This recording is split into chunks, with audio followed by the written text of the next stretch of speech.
हम्म।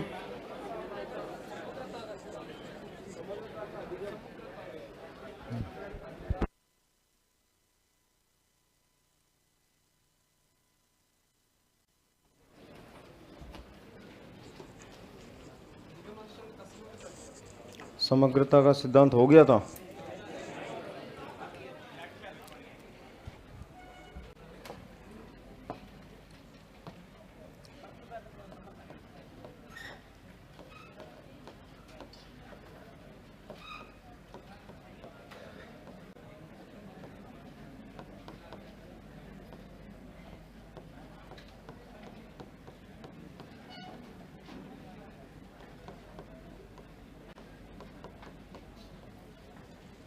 समग्रता का अधिगम अंतरण सिद्धांत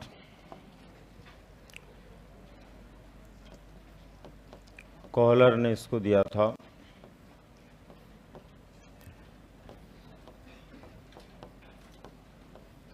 वर्दीमर और कॉफ का इसके समर्थक थे। दरअसल इस सिद्धांत को देते हुए कॉलर ने कहा था कि कोई भी ज्ञान जो होता है वो उस समय अंतरित होता है जब वो पूर्णाकार में होता है। समग्र का मतलब पूर्णाकार में होता है, अधूरा ज्ञान कभी अंतरित नहीं होता। यूँ मान के चलिए कि आप किसी विषय के टीचर हैं और कोई विषय पढ़ाने के लिए आप गए और वहाँ पर आपको उस विषय के बारे में पूरा ज्ञान नहीं है, तो आप कभी भी बालकों को बहुत बेहतर तरीके से नहीं पढ़ा सकते, क्योंकि ज्ञान का अंतरण तभी संभव है जब हमें प्रॉपर तरीके से पता हो। दूसरा, यहाँ पर ये मानना है इन लोगों का कि जब भी कोई समस्या समग्र रूप में होती है तो उस समस्या के समग्र होने की स्थिति में ही पूर्व ज्ञान के आधार पर व्यक्ति में सूझ पैदा होती है। और ये जो सूझ होती है, जो पूर्व ज्ञान से आती है, ये सूझ ही किसके लिए जिम्मेदार है? ज्ञान के अंतरण के लिए जिम्मेदार है। इसीलिए इस सिद्धांत को समग्रता का सिद्धांत कहते हैं कि जब भी कोई समस्या समग्र रूप में होती है, उसी समय उस संदर्भ में कोई सूझ पैदा होती है और हम उस ज्ञान को आगे की परिस्थिति में अंतरित कर सकते हैं। लिखिए, सामान्यतया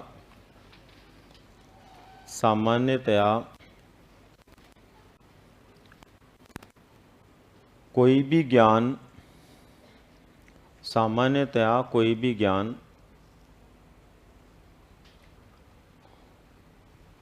आधा अधूरा होने पर, कोई भी ज्ञान आधा अधूरा होने पर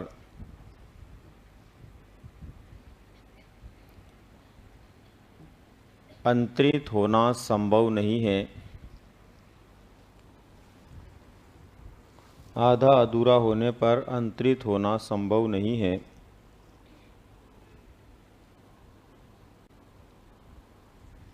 संभव नहीं है तथा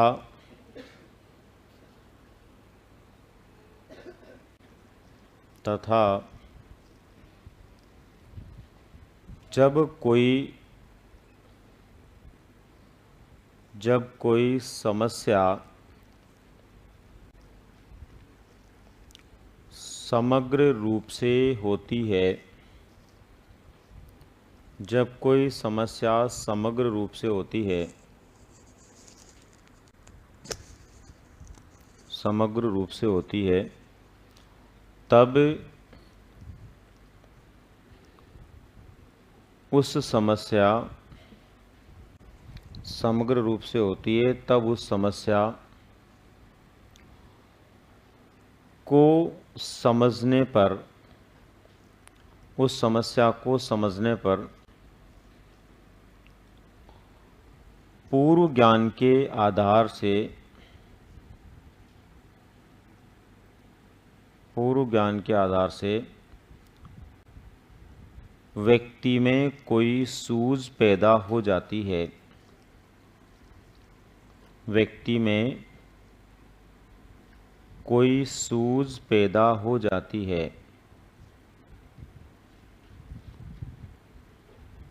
उसी सूझ से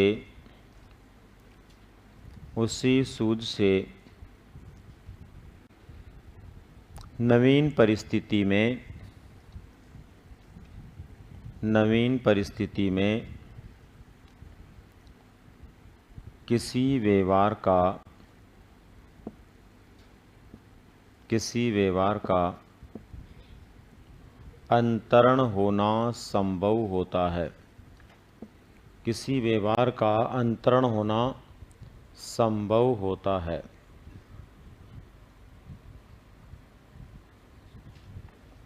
ठीक है, 3 सिद्धांत हो गए ना। इसके बाद में नेक्स्ट है द्विकारक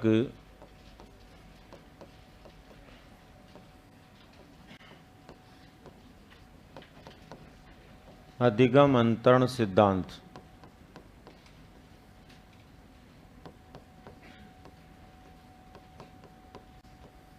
द्विकारक अधिगम अंतरण सिद्धांत जो है ये दिया था स्पीयरमैन ने।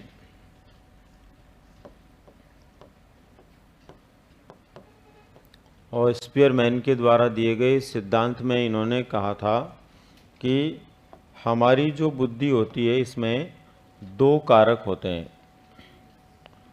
एक हमारी बुद्धि के अंदर पाया जाता है और उसके बाहर की तरफ जो है दूसरा कारक विचरण करता है। बुद्धि के अंदर पाया जाने वाला बीच का कारक जी होता है, उसके चारों तरफ घूमने वाले कारक एस होते हैं। ठीक है, यहाँ इन्होंने माना था कि ये जो एस कारक हैं ये किसी ज्ञान को अर्जित करने में योगदान देते हैं। हम एस कारक से कोई भी ज्ञान अर्जित करते हैं और जी कारक से उसका हम उपयोग करते हैं। इसका मतलब ये हुआ कि सीखने के लिए एस कारक काम करता है और उपयोग में लाने के लिए जी कारक काम करता है।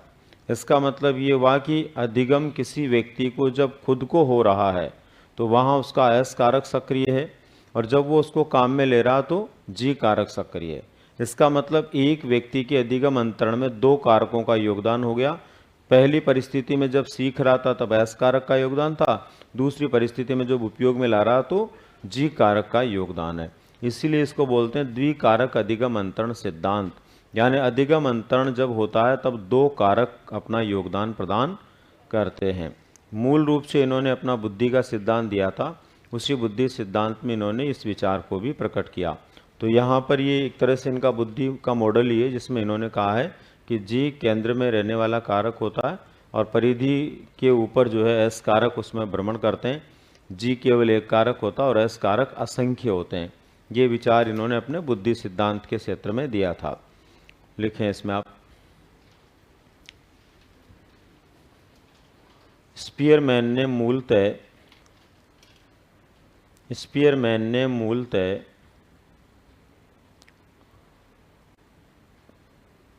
बुद्धि सिद्धांत दिया था।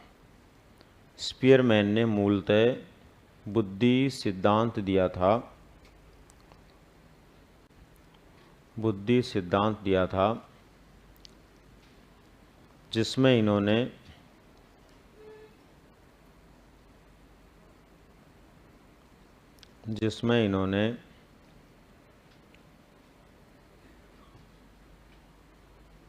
कहा था कि हमारी बुद्धि में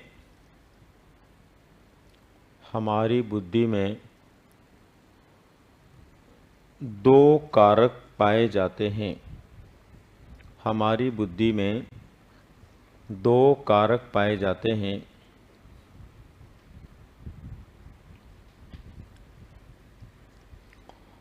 जिनमें से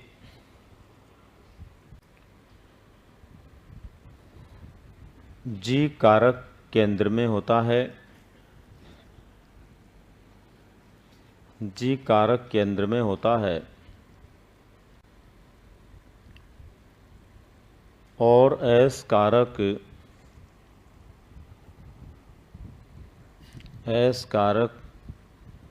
उसके चारों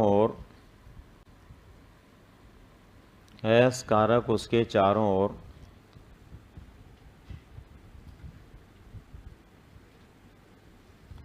भ्रमण करता रहता है। एस कारक उसके चारों ओर भ्रमण करता रहता है।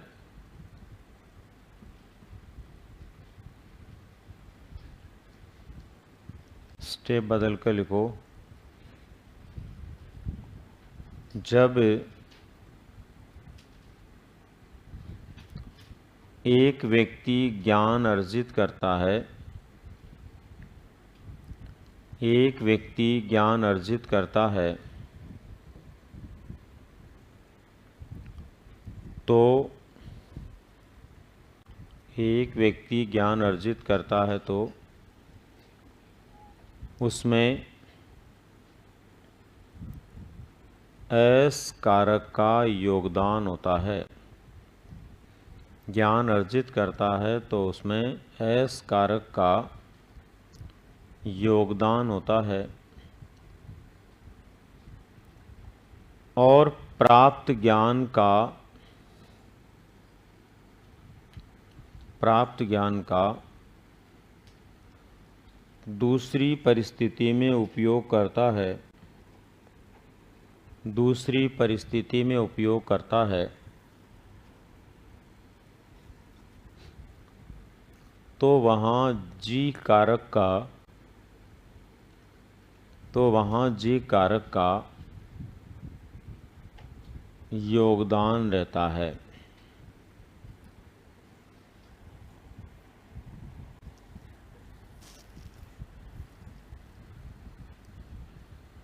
अर्थात अधिगम अंतरण में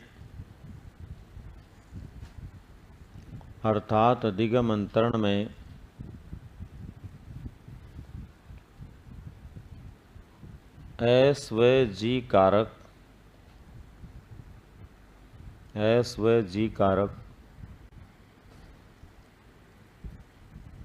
का उपयोग होता है। एस व जी कारक का उपयोग होता है। उसके बाद में नेक्स्ट है मूल्यों के अभिज्ञान का सिद्धांत।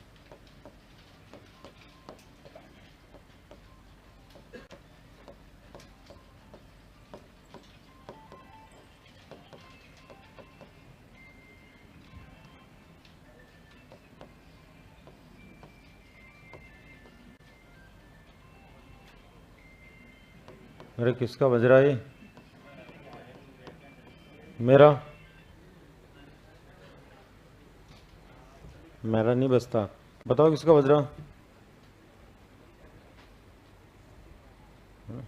जब तो जाएगा फोन, ध्यान रखना। मेरा भी पुराना हो गया, जो चेंज कर लूंगा। हाँ, तो मूल्यों के अभिज्ञान का सिद्धांत ये दिया था बागले ने। किसने दिया था? बागले ने दिया था। और देखो इसमें दो शब्द हैं, हमें यहाँ पर इन दोनों शब्दों को समझना है। पहला तो मूल्य और दूसरा अभिज्ञान। तो मूल्य का मतलब होता है दोस्तों गुण। मूल्य का मतलब क्या होता है? गुण होता है। और अभिज्ञान का मतलब होता है आदर्श। तो यहाँ पर इसका मतलब ये हुआ कि बागले का मानना ये कि केवल उसी व्यवहार का मंत्रण कर सकते हैं जो हमारा आदर्श व्यवहार होता है, या हम उन्हीं गुणों का अंतरण कर सकते हैं जो हमारे आदर्श गुण होते हैं। आदर्श गुण का मतलब होता है व्यक्ति की पहचान। आदर्श गुण का मतलब क्या होता है? आदर्श गुण यदि किसी के हम देखते हैं तो इसका मतलब वो उसकी पहचान है। यूँ मान के चलिए कि अभी मेरी पहचान जो है किस रूप में है? मनोविज्ञान विषय के रूप में है ना। अब यहाँ पर कोई भी विद्यार्थी आता होगा तो अगर यही विषय मैं पढ़ाता हूँ तो उसको ठीक लगेगा, वो उसको जो है अप्रिशिएट भी करेगा, सीखने की कोशिश भी करेगा। लेकिन इसकी जगह मैं जनरल साइंस पढ़ाना शुरू कर दूं तो क्या वो पसंद करेगा पढ़ना? है ना। जबकि मैं बायोलॉजी का स्टूडेंट रहा हूँ, पढ़ा ही सकता हूँ जनरल साइंस। लेकिन वो नहीं कर पड़ेगा, किसी भी सूरत में नहीं पड़ेगा, क्योंकि जो मेरी पहचान है वो किस रूप में हो गई है? मनोविज्ञान के रूप में हो गई है। तो ये है किसी भी व्यक्ति का आदर्श गुण। जैसे आप टीचर बन के किसी स्कूल में जाओगे, अब वहाँ पर आपको जो है हिंदी के शिक्षक के रूप में नियुक्ति मिली। अब हिंदी के अलावा आपको जो है 5वीं 6ठी 7वीं 8वीं तक तो गणित भी पढ़ा सकते हो, कोई दिक्कत नहीं है, सामाजिक विज्ञान भी पढ़ा सकते हो, लेकिन बच्चे नहीं पढ़ेंगे आपसे। क्यों नहीं पढ़ेंगे? क्योंकि आपकी पहचान किसके रूप में हो गई? हिंदी के शिक्षक के रूप में हो गई। समझ में आ गई बात आपके? तो हम केवल उसी ज्ञान को अंतरित कर सकते हैं जो हमारी पहचान है, जो हमारा आदर्श ज्ञान है, या यूं कहें कि जो हमारे आदर्श गुण हैं उनको तो हम अंतरित कर सकते हैं, बाकी अन्य दूसरे प्रकार के गुणों को अंतरित नहीं कर सकते, चाहे वो आप में कितने ही अच्छे हों, है ना। जिस विषय के शिक्षक के रूप में आपकी पहचान होगी, वो भले ही आपका विषय कमजोर रहा हो, दूसरा विषय आपका कितना ही अच्छा रहा हो, लेकिन फिर भी बालक उसी को पसंद करेंगे जिसके रूप में आपकी पहचान है। बहुत सारे ऐसे प्रमोशन होते हैं अपने। एक टीचर है जिसने मतलब 15 साल तक स्कूल में गणित पढ़ाया ग्रेड 2 में, और फिर उसने एमए कर लिया पॉलिटिकल साइंस से, करते हैं ना। अब उसका प्रमोशन हो गया पॉलिटिकल साइंस में 1st ग्रेड में। अब आप बताओ उसको गणित ज़्यादा अच्छा आता है पॉलिटिकल साइंस? गणित ही आएगा ना, लेकिन बच्चे गणित नहीं पढ़ेंगे उससे कि ये तो पॉलिटिकल साइंस का टीचर है, क्योंकि उसका जो पोस्टिंग हुआ ना किस नाम से हुआ। समझ रहे हैं बात को आप? ये होता है मूल्यों का अभिज्ञान। मतलब हमारी जो पहचान होती है उसी को हम अंतरित कर सकते हैं। अगर हमारी पहचान किसी रूप में नहीं है और उस रूप में हमारे पास बहुत अच्छा ज्ञान भी है, तो भी हम नहीं लेंगे। कल्पना करो कि आप रसोई घर में कोई काम कर रहे हो, और रसोई घर में यूँ मान के चलिए कि आप चाय बना रहे हो, सिंपल सी बात है, जो कल भी आप बना रहे थे। हाँ, चाय चलती रहेगी रोजाना ही। चाय बना रहे हो आप, अचानक अंदर से आपने आवाज़ लगाई, बाहर मम्मी और पापा दोनों बैठे हुए हैं। आपने अंदर से आवाज़ लगाई कि इसमें कितने चम्मच चीनी डालनी है। अब पापा बोल पड़े, बोले 3 चम्मच डाल दे, तो आप मान जाओगे क्या? कौन बोलना चाहिए? मम्मी बोलेगी तो मानोगे आप, भले ही पापा ने एकदम सही बताया हो, पर आपको समझ में नहीं आएगा। नहीं नहीं मम्मी तुम बताओ कितने डालनी है। वाई ऐसा क्यों हुआ? क्योंकि रसोई के काम को लेकर के जो परफेक्टनेस है वो किस में है? मम्मी में है, और मम्मी ही उसके लिए आदर्श है। इसलिए वहाँ की कोई भी बात आप किससे पूछोगे, है ना। वही बात अगर कोई खेती बाड़ी करते हैं पापा तो उसकी हो सकती है, दुकान करते हैं तो उसकी हो सकती है, कोई बिजनेस करते हैं तो उसकी हो सकती है, फिर मम्मी बोलेगी तो पसंद नहीं आएगा। बोले मम्मी तुम चुप रहो, तुम्हें पता नहीं है, तुम बताओ पापा क्या होगा। ऐसा क्यों होता है? समझ में आ रही ना बात? ऐसा इसलिए होता है कि जिस व्यक्ति की जिस रूप में पहचान हो जाती है, उसी प्रकार के ज्ञान को वो क्या कर सकता है? अंतरित कर सकता है, या दूसरे लोग उसको उसी रूप में स्वीकार कर सकते हैं। लिखिए, इस सिद्धांत के अनुसार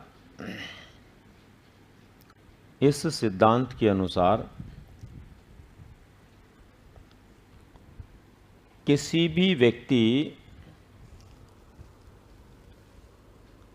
इस सिद्धांत के अनुसार किसी भी व्यक्ति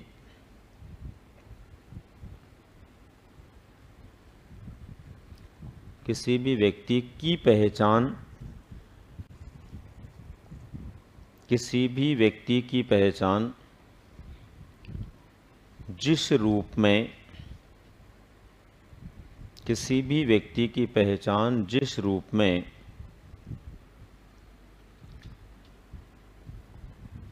हो जाती है, जिस रूप में हो जाती है, वह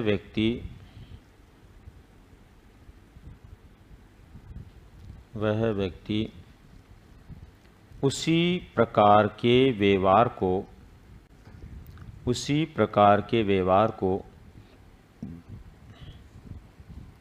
दूसरी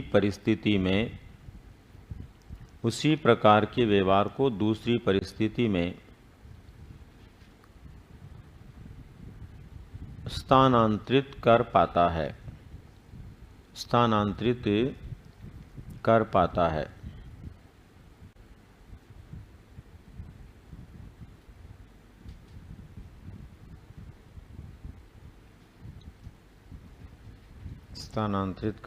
है।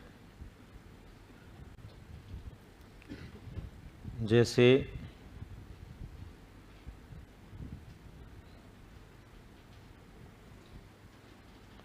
जैसे हिंदी का शिक्षक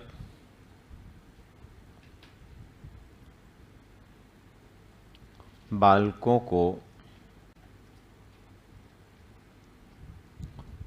को कोई अन्य विषय पढ़ाता है तो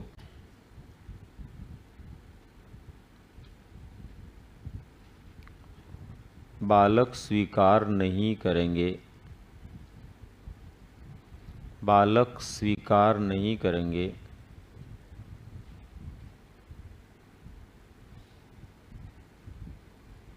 जबकि हिंदी को आसानी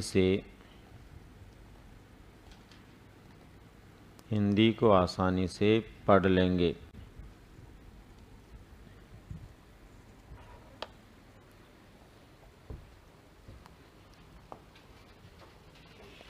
इसके बाद में अब जो है वो है अधिगम अंतरण के प्रकार।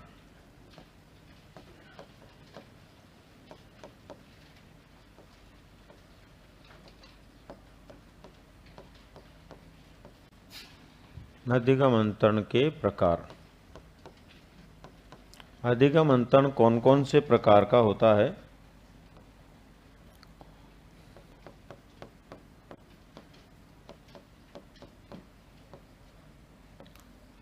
सकारात्मक, धनात्मक,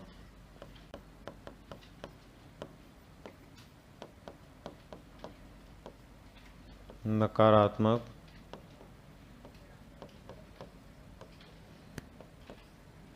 ऋणात्मक,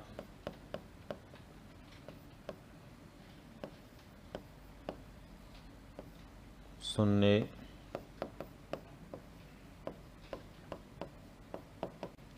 सैंतीस,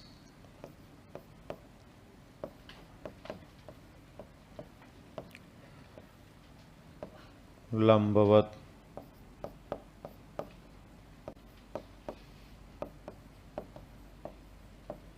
एक पक्षीय,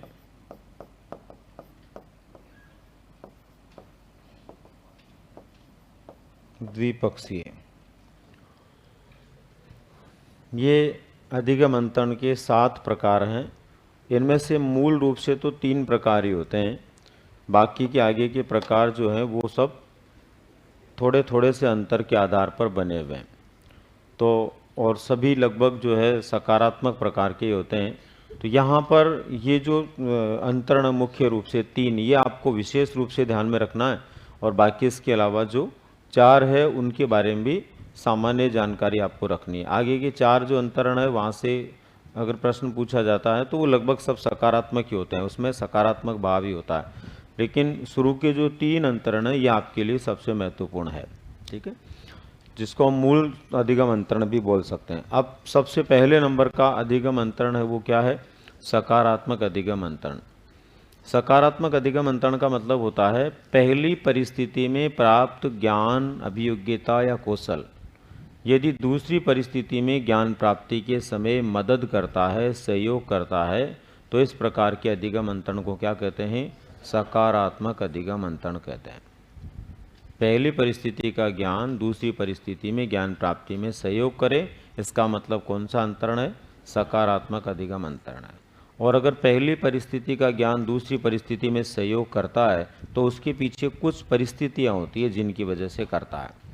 एक तो निम्न से उच्च की ओर जब व्यक्ति जाता है या प्राणी को निम्न से उच्च की ओर जाना होता है तो हमेशा सकारात्मक अधिगम अंतरण होता है। छोटे से बड़े की ओर जाना होता है, सकारात्मक अंतरण होता है। समान प्रकार के तत्व होते हैं, सकारात्मक अधिगम अंतरण होता है, ठीक है ना। समान प्रकार के तत्व हो या फिर निम्न से उच्च की ओर जा रहा हो। जैसे एक व्यक्ति साइकिल चलाता था, उसको मोटरसाइकिल चलाने को मिल गई तो उसमें पॉजिटिविटी आएगी ना। साइकिल छोटी चीज़ है, मोटरसाइकिल बड़ी है, तो उसमें पॉजिटिविटी आएगी। कार चलाकर बस चलाना, वो भी सकारात्मकता आएगी, है ना।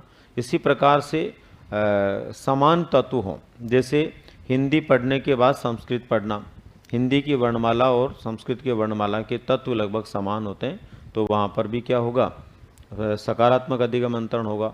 इसी प्रकार से लैटिन पढ़ने के बाद अंग्रेजी पढ़ना, लैटिन की वर्णमाला और शब्दावली अंग्रेजी की वर्णमाला और शब्दावली की लगभग समान होती है, तो ऐसी स्थिति के अंदर वहाँ पर लैटिन के बाद अंग्रेजी पढ़ना भी क्या होता है, सकारात्मक अधिगम अंतरण को दर्शाता है। तो दो बातें आपको ध्यान रखनी है जहाँ पर सकारात्मक अधिगम अंतरण होता है, फर्स्ट निम्न से उच्च की ओर कोई बात जा रही है या फिर समान प्रकार के तत्व हैं।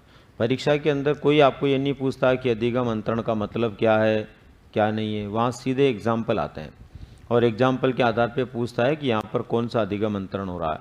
जैसे एक से अधिक बार पूछा गया साइकिल चलाने के बाद स्कूटर चलाना, ये भी पूछा गया है। इसी तरह से रहीमदास का दोहा याद करने के बाद कबीर का दोहा याद करना, ये भी पूछा गया है। तो अपने को ये ध्यान रखना है कि वहाँ एग्जाम्पल जो आएगा उसको पहचान कर हमें जवाब देना है, ठीक है। तो लिखो यहाँ पर एक बार आप, जब सकारात्मक अधिगम अंतरण में लिखना है, जब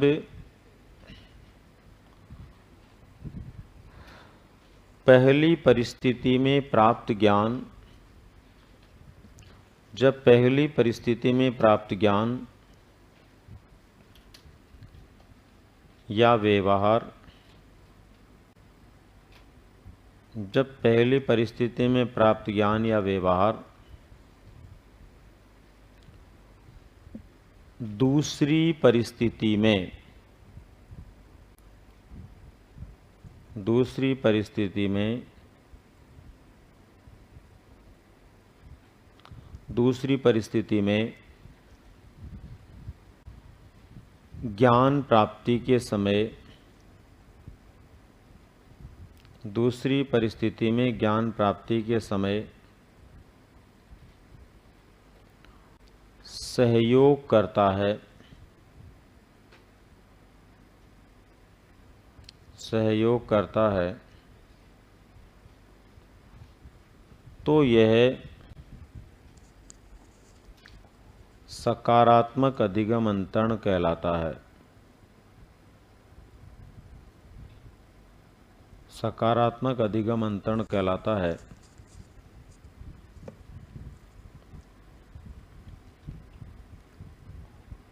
सकारात्मक अधिगम अंतरण कहलाता है। जैसे साइकिल चलाने के बाद मोटरसाइकिल चलाना, साइकिल चलाने के बाद मोटरसाइकिल चलाना,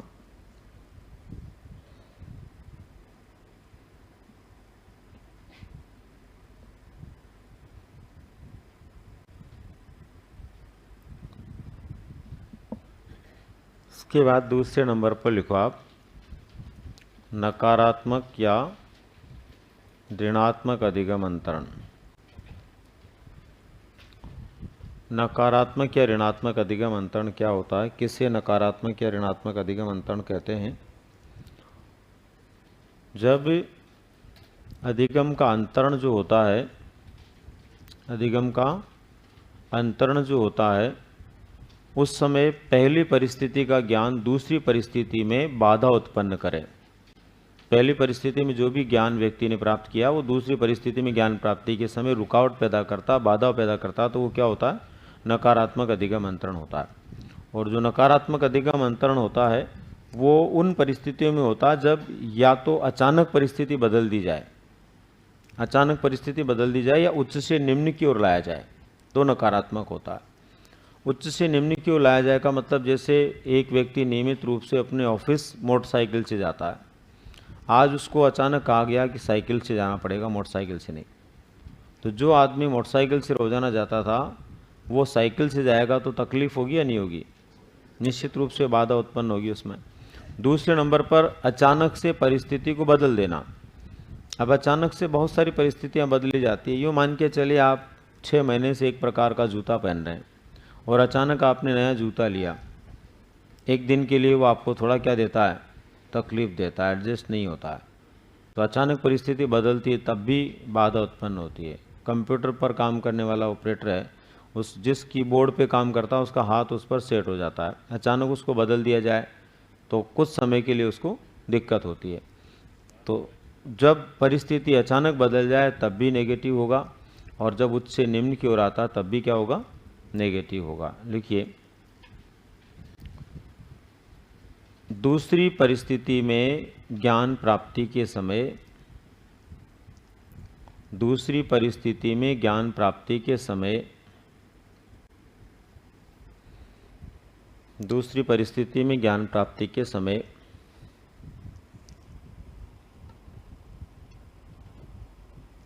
ज्ञान प्राप्ति के समय पहली परिस्थिति के ज्ञान, पहली परिस्थिति के ज्ञान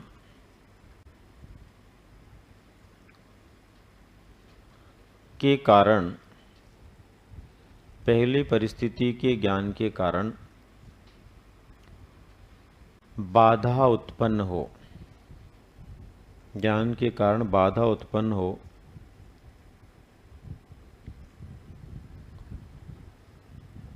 जैसे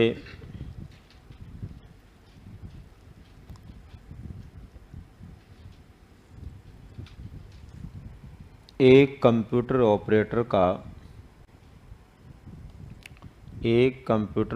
का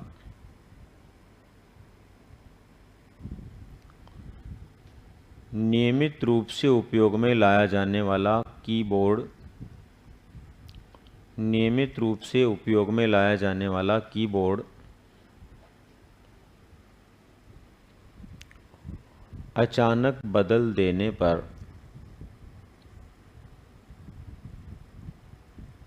अचानक बदल देने पर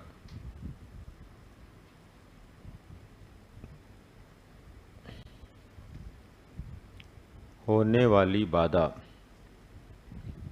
अचानक बदल देने पर होने वाली बाधा। ठीक है, इसके बाद में नेक्स्ट है शून्य अधिगम अंतरण। शून्य अधिगम अंतरण का मतलब होता है जब पहली परिस्थिति का ज्ञान दूसरी परिस्थिति में ज्ञान प्राप्ति के समय कोई प्रभाव नहीं छोड़े, न सकारात्मक प्रभाव आए न नकारात्मक प्रभाव आए, उस स्थिति को बोलते हैं शून्य अधिगम अंतरण। क्या बोलते हैं? शून्य अधिगम अंतरण। किसी प्रकार का कोई प्रभाव नहीं आना। शून्य अधिगम अंतरण दो परिस्थितियों में आता है। पहले नंबर पर परिस्थितियां समानांतर हो, समानांतर होती है तो वो कभी आपस में एक दूसरे को प्रभावित नहीं करती। गणित में आपने पढ़ा होगा, दो समानांतर रेखाएं अनंत तक एक दूसरे को नहीं काटती है। जब अनंत तक एक दूसरे को नहीं काटेगी तो उनका प्रभाव ही नहीं पड़ेगा। दूसरा, गणित में आपने ये भी पढ़ा होगा, दो विपरीत दिशा में जाने वाली रेखाएं आपस में कभी नहीं काटती। इसका मतलब विपरीत दिशा में जाने वाली उनका भी कोई प्रभाव नहीं पड़ेगा।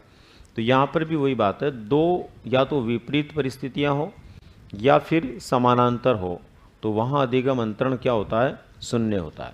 जैसे कबीर दास का दोहा याद करने के बाद रहीम दास का दोहा याद किया जाए तो दोनों समानांतर है, दोनों दोहे हैं, बराबर बात है, तो वहाँ पर कोई फर्क नहीं पड़ेगा। ऐसा नहीं कि कबीर का दोहा याद हो गया तो रहीम का अपने आप ही हो जाएगा, या कबीर का याद नहीं हुआ तो रहीम का नहीं होगा, ऐसा कुछ भी नहीं है, है ना।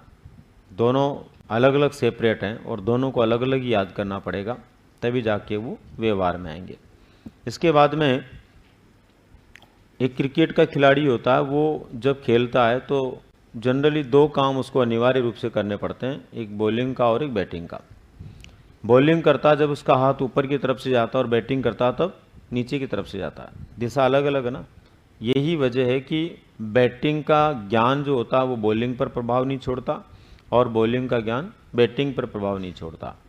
यही वजह है कि एक ही खिलाड़ी में दोनों गुण बराबर नहीं होते। ऐसा नहीं होता है कि वो अच्छा बैट्समैन है तो अच्छा बॉलर भी होगा। कुछ अच्छे बॉलर होते हैं तो अच्छे बैट्समैन नहीं होते, कुछ अच्छे बैट्समैन होते हैं तो अच्छे बॉलर नहीं होते, क्योंकि दोनों की दिशाएं अलग अलग है। तो उनकी जो कार्यशैली होती है वो एक तरफ के लिए ज़्यादा प्रभावी होती है, दूसरी तरफ के लिए कम प्रभावी होती है। लिखिए, जब परिस्थितियां समानांतर या विपरीत होती है। बंद करवाना कि तेज करवाना? हाँ, तेज करवाना।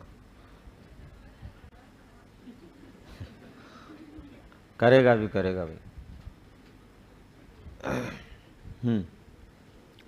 अरे बुला रहे उसको। लिखिए, जब परिस्थितियां समानांतर या विपरीत हो, समानांतर या विपरीत हो तो परिस्थितियां समानांतर या विपरीत हो तो एक परिस्थिति का ज्ञान दूसरी परिस्थिति पर, एक परिस्थिति का ज्ञान दूसरी परिस्थिति पर अपना कोई प्रभाव नहीं छोड़ता, अपना कोई प्रभाव नहीं छोड़ता।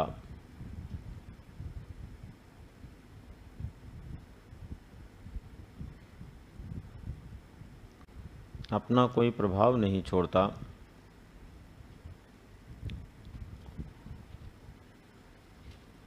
जैसे रहीम का दोहा याद करने के बाद, रहीम का दोहा याद करने के बाद कबीर का दोहा याद करने पर, कबीर का दोहा याद करने पर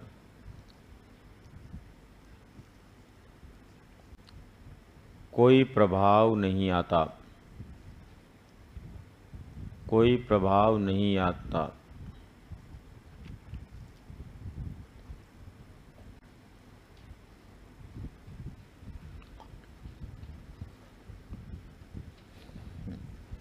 इसके बाद में नेक्स्ट है 37। 37 का मतलब क्या होता है, किसे हम 37 अंतरण कहते हैं। 37 अंतरण का मतलब होता है जब पहली परिस्थिति का कोई भी ज्ञान है वो दूसरी परिस्थिति में वैसा का वैसा उपयोग में आ जाए। पहली परिस्थिति का जो ज्ञान है वो दूसरी परिस्थिति में वैसा का वैसा उपयोग आ जाए, 100%, उसमें किसी तरह का कोई बदलाव नहीं हो, तो वो क्षैतिज अधिगम अंतरण कहलाता है।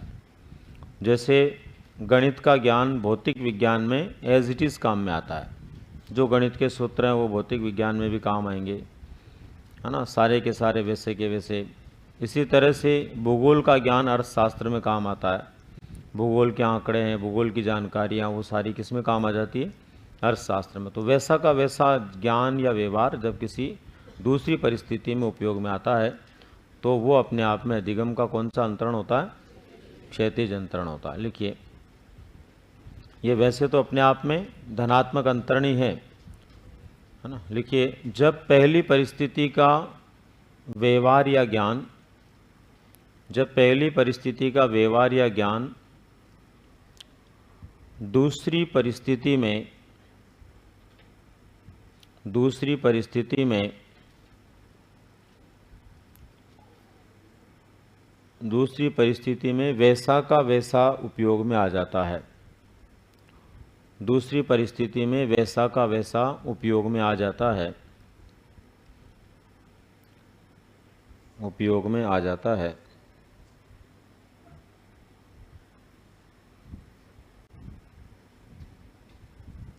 जैसे गणित का ज्ञान भौतिक विज्ञान में, गणित का ज्ञान भौतिक विज्ञान में,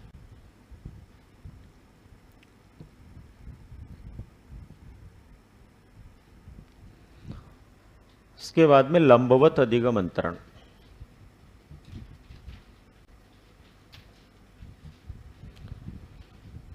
लंबवत अधिगम अंतरण जो होता है उसमें क्रम से ज्ञान काम में आता है। अगर क्रम तोड़ देंगे तो वो ज्ञान काम में नहीं आएगा। तो जब कोई क्रम से ज्ञान काम में आता है तो वो होता है लंबवत अधिगम अंतरण। जैसे एक व्यवहार सीखने के बाद दूसरा हम सीख पाते हैं, भाषा में सबसे पहले वर्णमाला सीखनी पड़ेगी, वर्णमाला से शब्द सीखने पड़ेंगे, शब्द से वाक्य सीखने पड़ेंगे, वाक्य से रचना की ओर बढ़ना होगा। तो यहाँ पर वर्णमाला का उपयोग सीधा शब्द ज्ञान के लिए हो रहा है। शब्द ज्ञान का जो उपयोग हो रहा वो किसके लिए हो रहा है? वाक्य के लिए। और वाक्य का किसके लिए हो रहा है? रचना के लिए। तो ये अपने आप में क्या है? लंबवत है ना। गणित के अंदर जो है प्लस माइनस गुणा और भाग, पहले व्यक्ति जो है जोड़ता है, जोड़ने का ज्ञान जो है किस में काम आता है? बाकी करने में, उसका ज्ञान गुणा करने में, उसका ज्ञान भाग करने में। तो जब तक आपको जोड़ करना, बाकी करना, गुणा करना नहीं आएगा, भाग करना नहीं सीख सकते। तो एक लंबवत रूप से काम में आने वाला व्यवहार है। तो इस प्रकार के अंतरण को हम बोलते हैं लंबवत अधिगम अंतरण। ये भी अपने आप में क्या होता है? सकारात्मक अंतरण ही होता है। लिखिए, जब कोई व्यवहार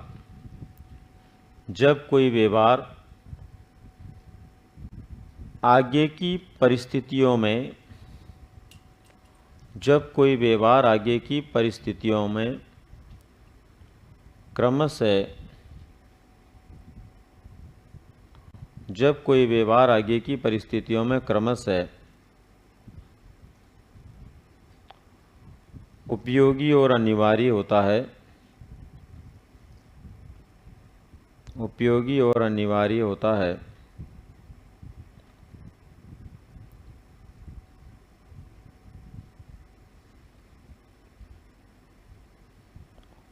अनिवार्य होता, तो यह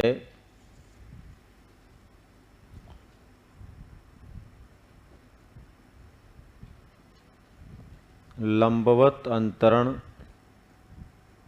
की श्रेणी में आता है। लंबवत अंतरण की श्रेणी में आता है।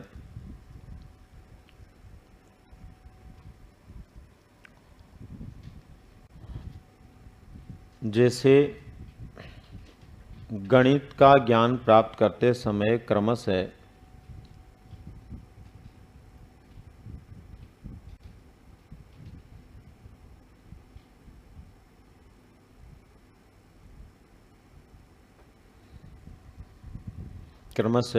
जोड़ना, घटाना,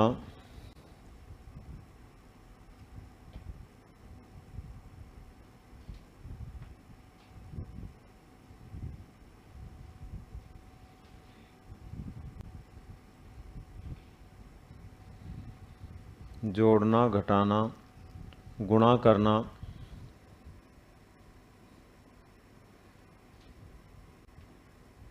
एवं भाग करना,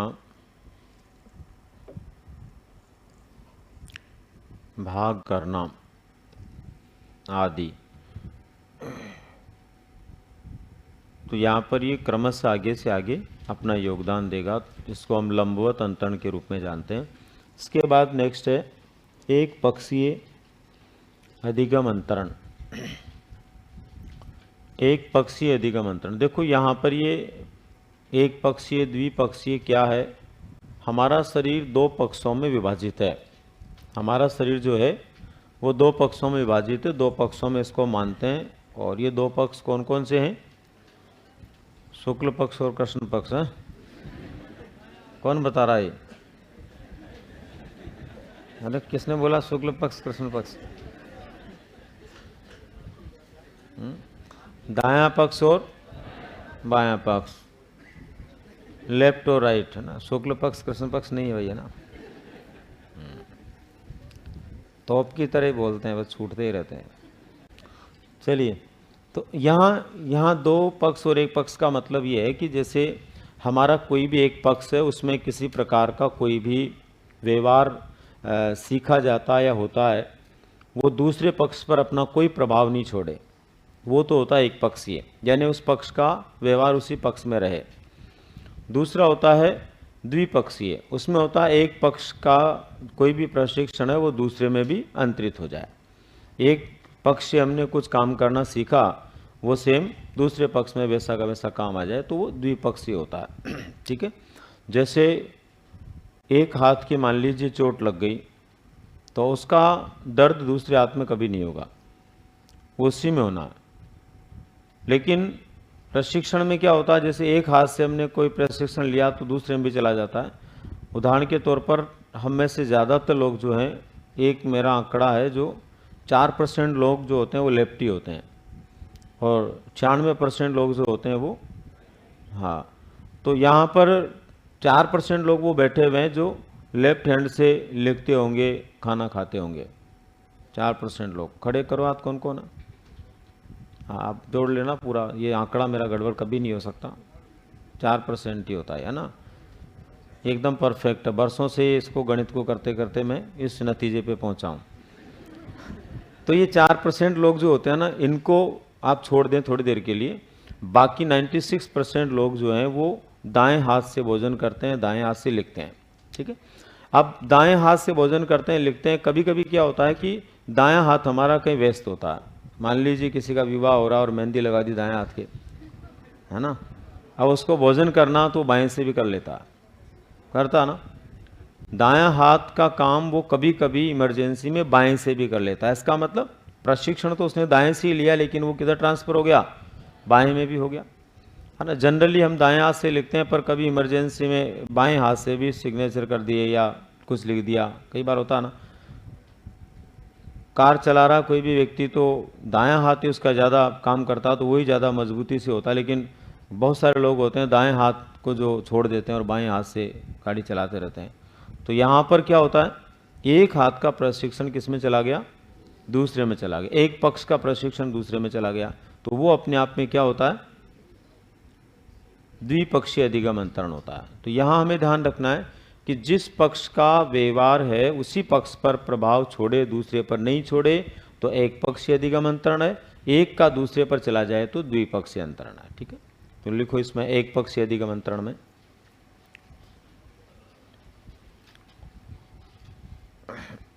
जब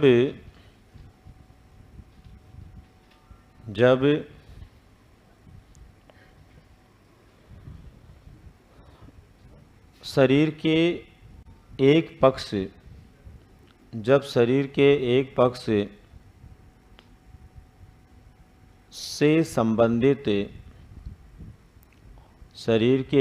से संबंधित कोई भी व्यवहार दूसरे पक्ष पर प्रभाव नहीं छोड़े,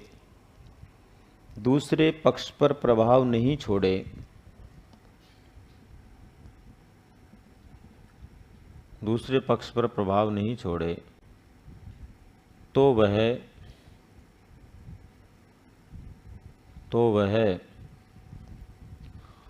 एक पक्षीय अंतरण होता है। जैसे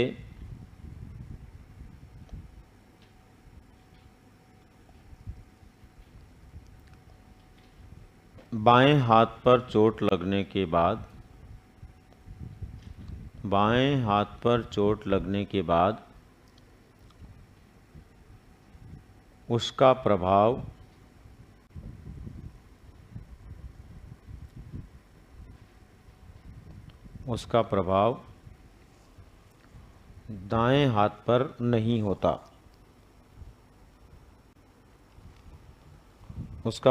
दाएं हाथ पर नहीं होता,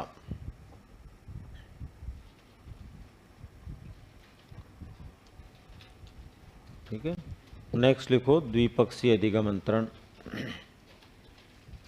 द्विपक्षीय अधिगम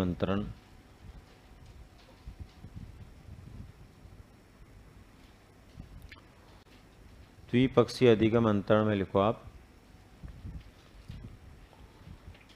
किसी एक पक्ष या अंग का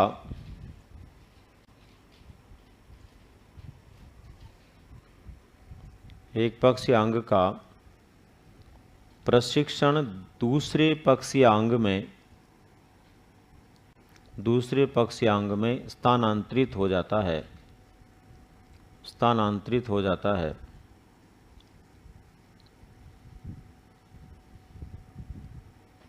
स्थानांतरित हो जाता है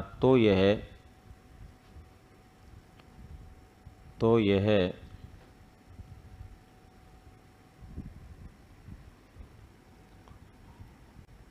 द्विपक्षीय कहलाता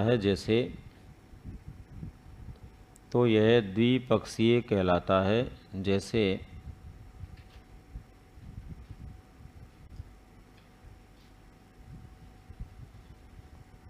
जैसे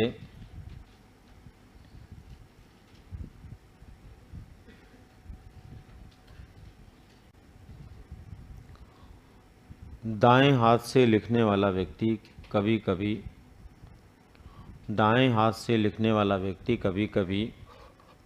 बाएं हाथ से भी लिख लेता है।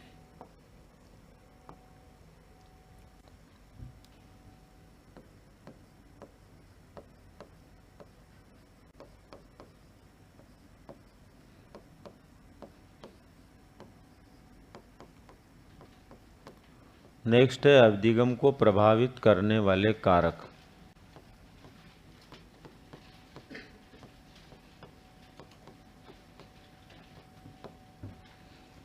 कौन कौन से कारक हैं जो अधिगम को प्रभावित करते हैं?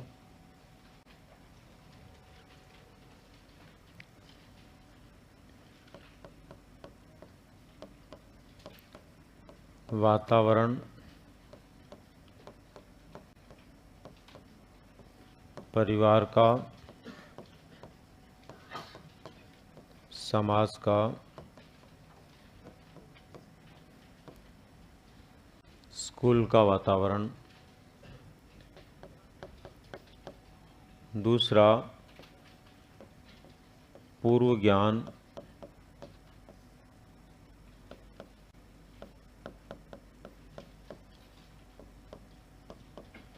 थकान,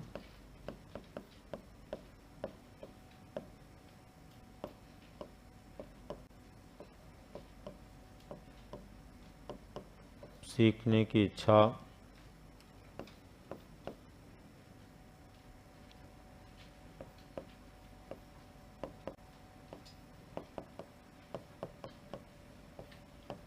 विषय वस्तु की प्रकृति,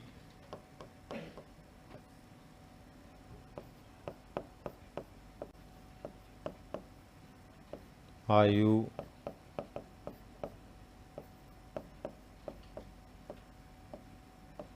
परिपक्वता,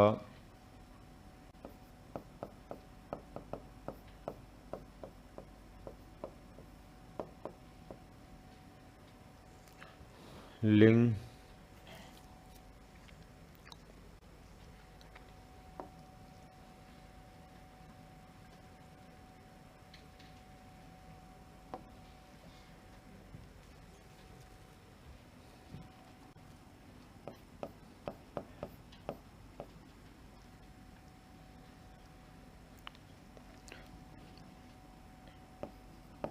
अभिप्रेरणा,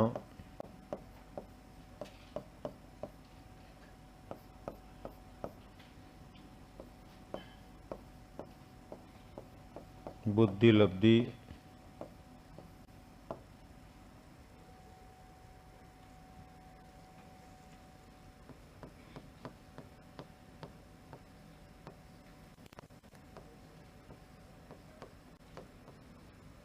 सीखने का समय,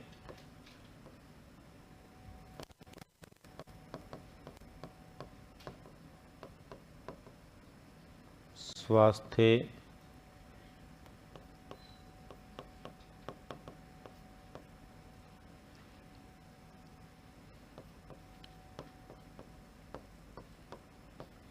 शिक्षण विधि,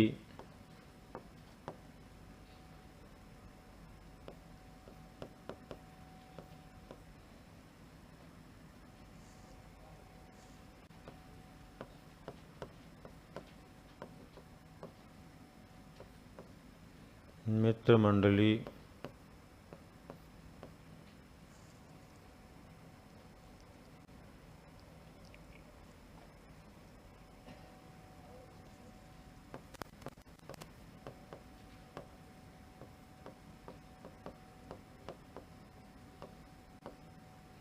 सहायक संसाधन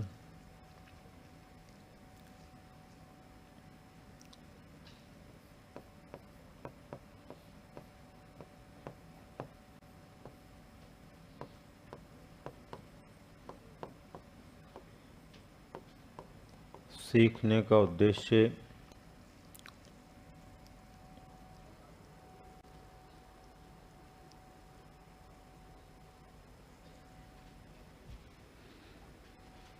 ये ऐसे कुछ खास प्रमुख कारण है या कारक है जो अधिगम को प्रभावित करते हैं या सीखने को प्रभावित करते हैं।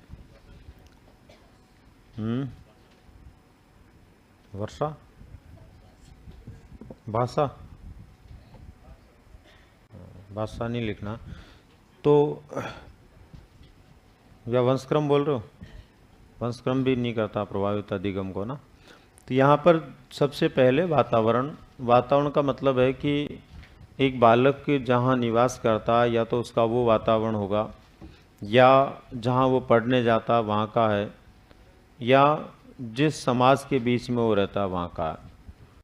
परिवार का मतलब हुआ कि कुछ परिवार ऐसे होते हैं जो पढ़ाई लिखाई को लेकर के, सीखने सिखाने को लेकर के बहुत अधिक सक्रिय होते हैं, और बालक की पढ़ाई को लेकर के सक्रिय होने के साथ साथ सावधान भी होते हैं।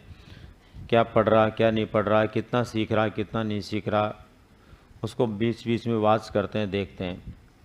अगर बच्चा किसी स्कूल में पढ़ने जाता तो वहाँ भी समय समय पर जाएंगे, बातचीत करेंगे, उसके बारे में पूछेंगे। दूसरा, एक ऐसा परिवार होता है जहाँ पर बच्चों की पढ़ाई को लेकर के उनको कोई मतलब ही नहीं है। बच्चे का एडमिशन भी एक बार करवा दिया, उसके बाद दोबारा जाके देखा ही नहीं। उनको ये भी पता नहीं कि जिस स्कूल में बच्चा जा रहा है उस वहाँ कहाँ तक का स्कूल है, कब तक पढ़ेगा वो।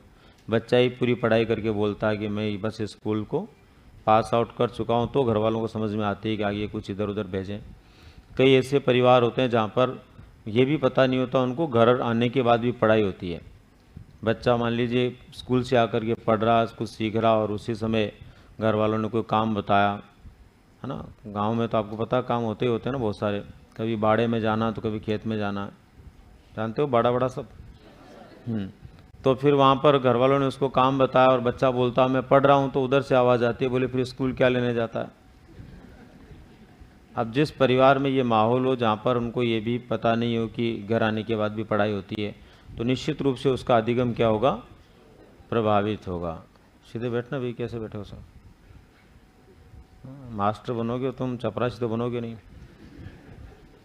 चपरासी स्टाइल में अभी से बैठोगे तो मास्टर कैसे बनोगे बताओ? हाँ, आगे है पूर्व ज्ञान।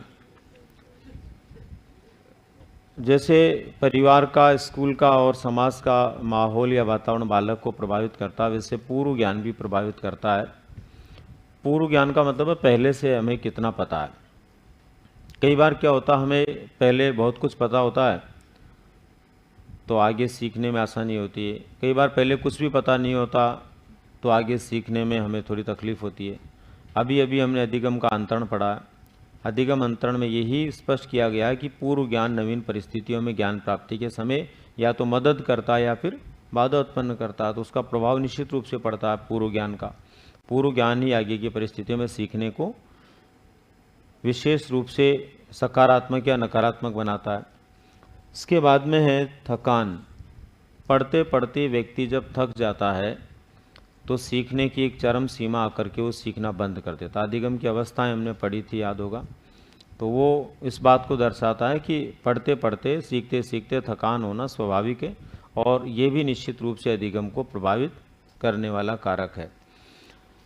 सीखने की इच्छा भी कभी कभी प्रभावित करती है। कई बार व्यक्ति की इच्छा बिल्कुल सीखने की है ही नहीं, सिखाने वाला कितना भी कोशिश करे लेकिन वो नहीं सीखना चाहता तो नहीं सीखना चाहता, मर्जी उसकी है ना। व्यक्ति अपना निर्माता खुद होता है। जे सोल ने कहा है व्यक्ति अपना निर्माता खुद होता है, और उसको जो अच्छा लगता वो सीखता, जो नहीं लगता वो नहीं सीखता। कोई दूसरी ताकत उसको किसी भी सूरत में नहीं सिखा सकती। भारती बावेजा ने कहा है कि एक शिक्षक क्लास में स्वयंभू नहीं होता। शिक्षक क्लास में स्वयंभू नहीं होता, वो केवल मार्गदर्शक होता है। उसका काम है मार्गदर्शन करना। सीखना नहीं सीखना किसका काम है? बच्चों का काम है ना। मैं आपको बोल ही सकता हूँ, मैं आपको कह ही सकता हूँ, लेकिन उसको अपनाना, वैसा करना, ये आपके हाथ की बात है, मेरे बस की नहीं है ना। मेरा काम केवल कहना है, और कहने में मैं आपको पता है कि मैं कोई बाकी छोड़ता नहीं हूँ। अब उसके बावजूद भी किसी के लगे तो लगे, नहीं लगे तो नहीं लगे, है ना। अच्छा, बातें दो तरह से लगती है व्यक्ति को। एक तो हम किसी बात को दिल से लगा लेते हैं, और एक दिमाग से लगाते हैं। अब मेरी बातों को आप बताइए, दिल से लगाते हो कि दिमाग से लगाते हो? दिल से लगाने वाला तो यार दुखी हो जाएगा। मेरी बातों को ना दिल से लगाना, दिमाग से लगाना, ऊपर से निकालना, समझ रहे हो ना। मतलब उन बातों को जो मैं बीच में बोल देता हूँ, कभी बोलता हूँ बेड मंगवाऊँ क्या, कभी बोलता हूँ, है ना, ऐसे उन बातों को। बाकी जो मैं काम की बात कर रहा हूँ ना, पढ़ाई को लेकर के, उसको तो आत्मा से लगाना है। आत्मा का मतलब हृदय और मस्तिष्क दोनों से लगाना, जैसे जैसे ज़रूरत पड़े। समझ रहे हैं मेरी बात को आप? तो यहाँ पर इच्छा की बात होती है। अपनी अपनी इच्छा है तो पढ़ें, अपनी इच्छा नहीं है तो नहीं पढ़ें। कितने लोग हैं आप में से इच्छाधारी?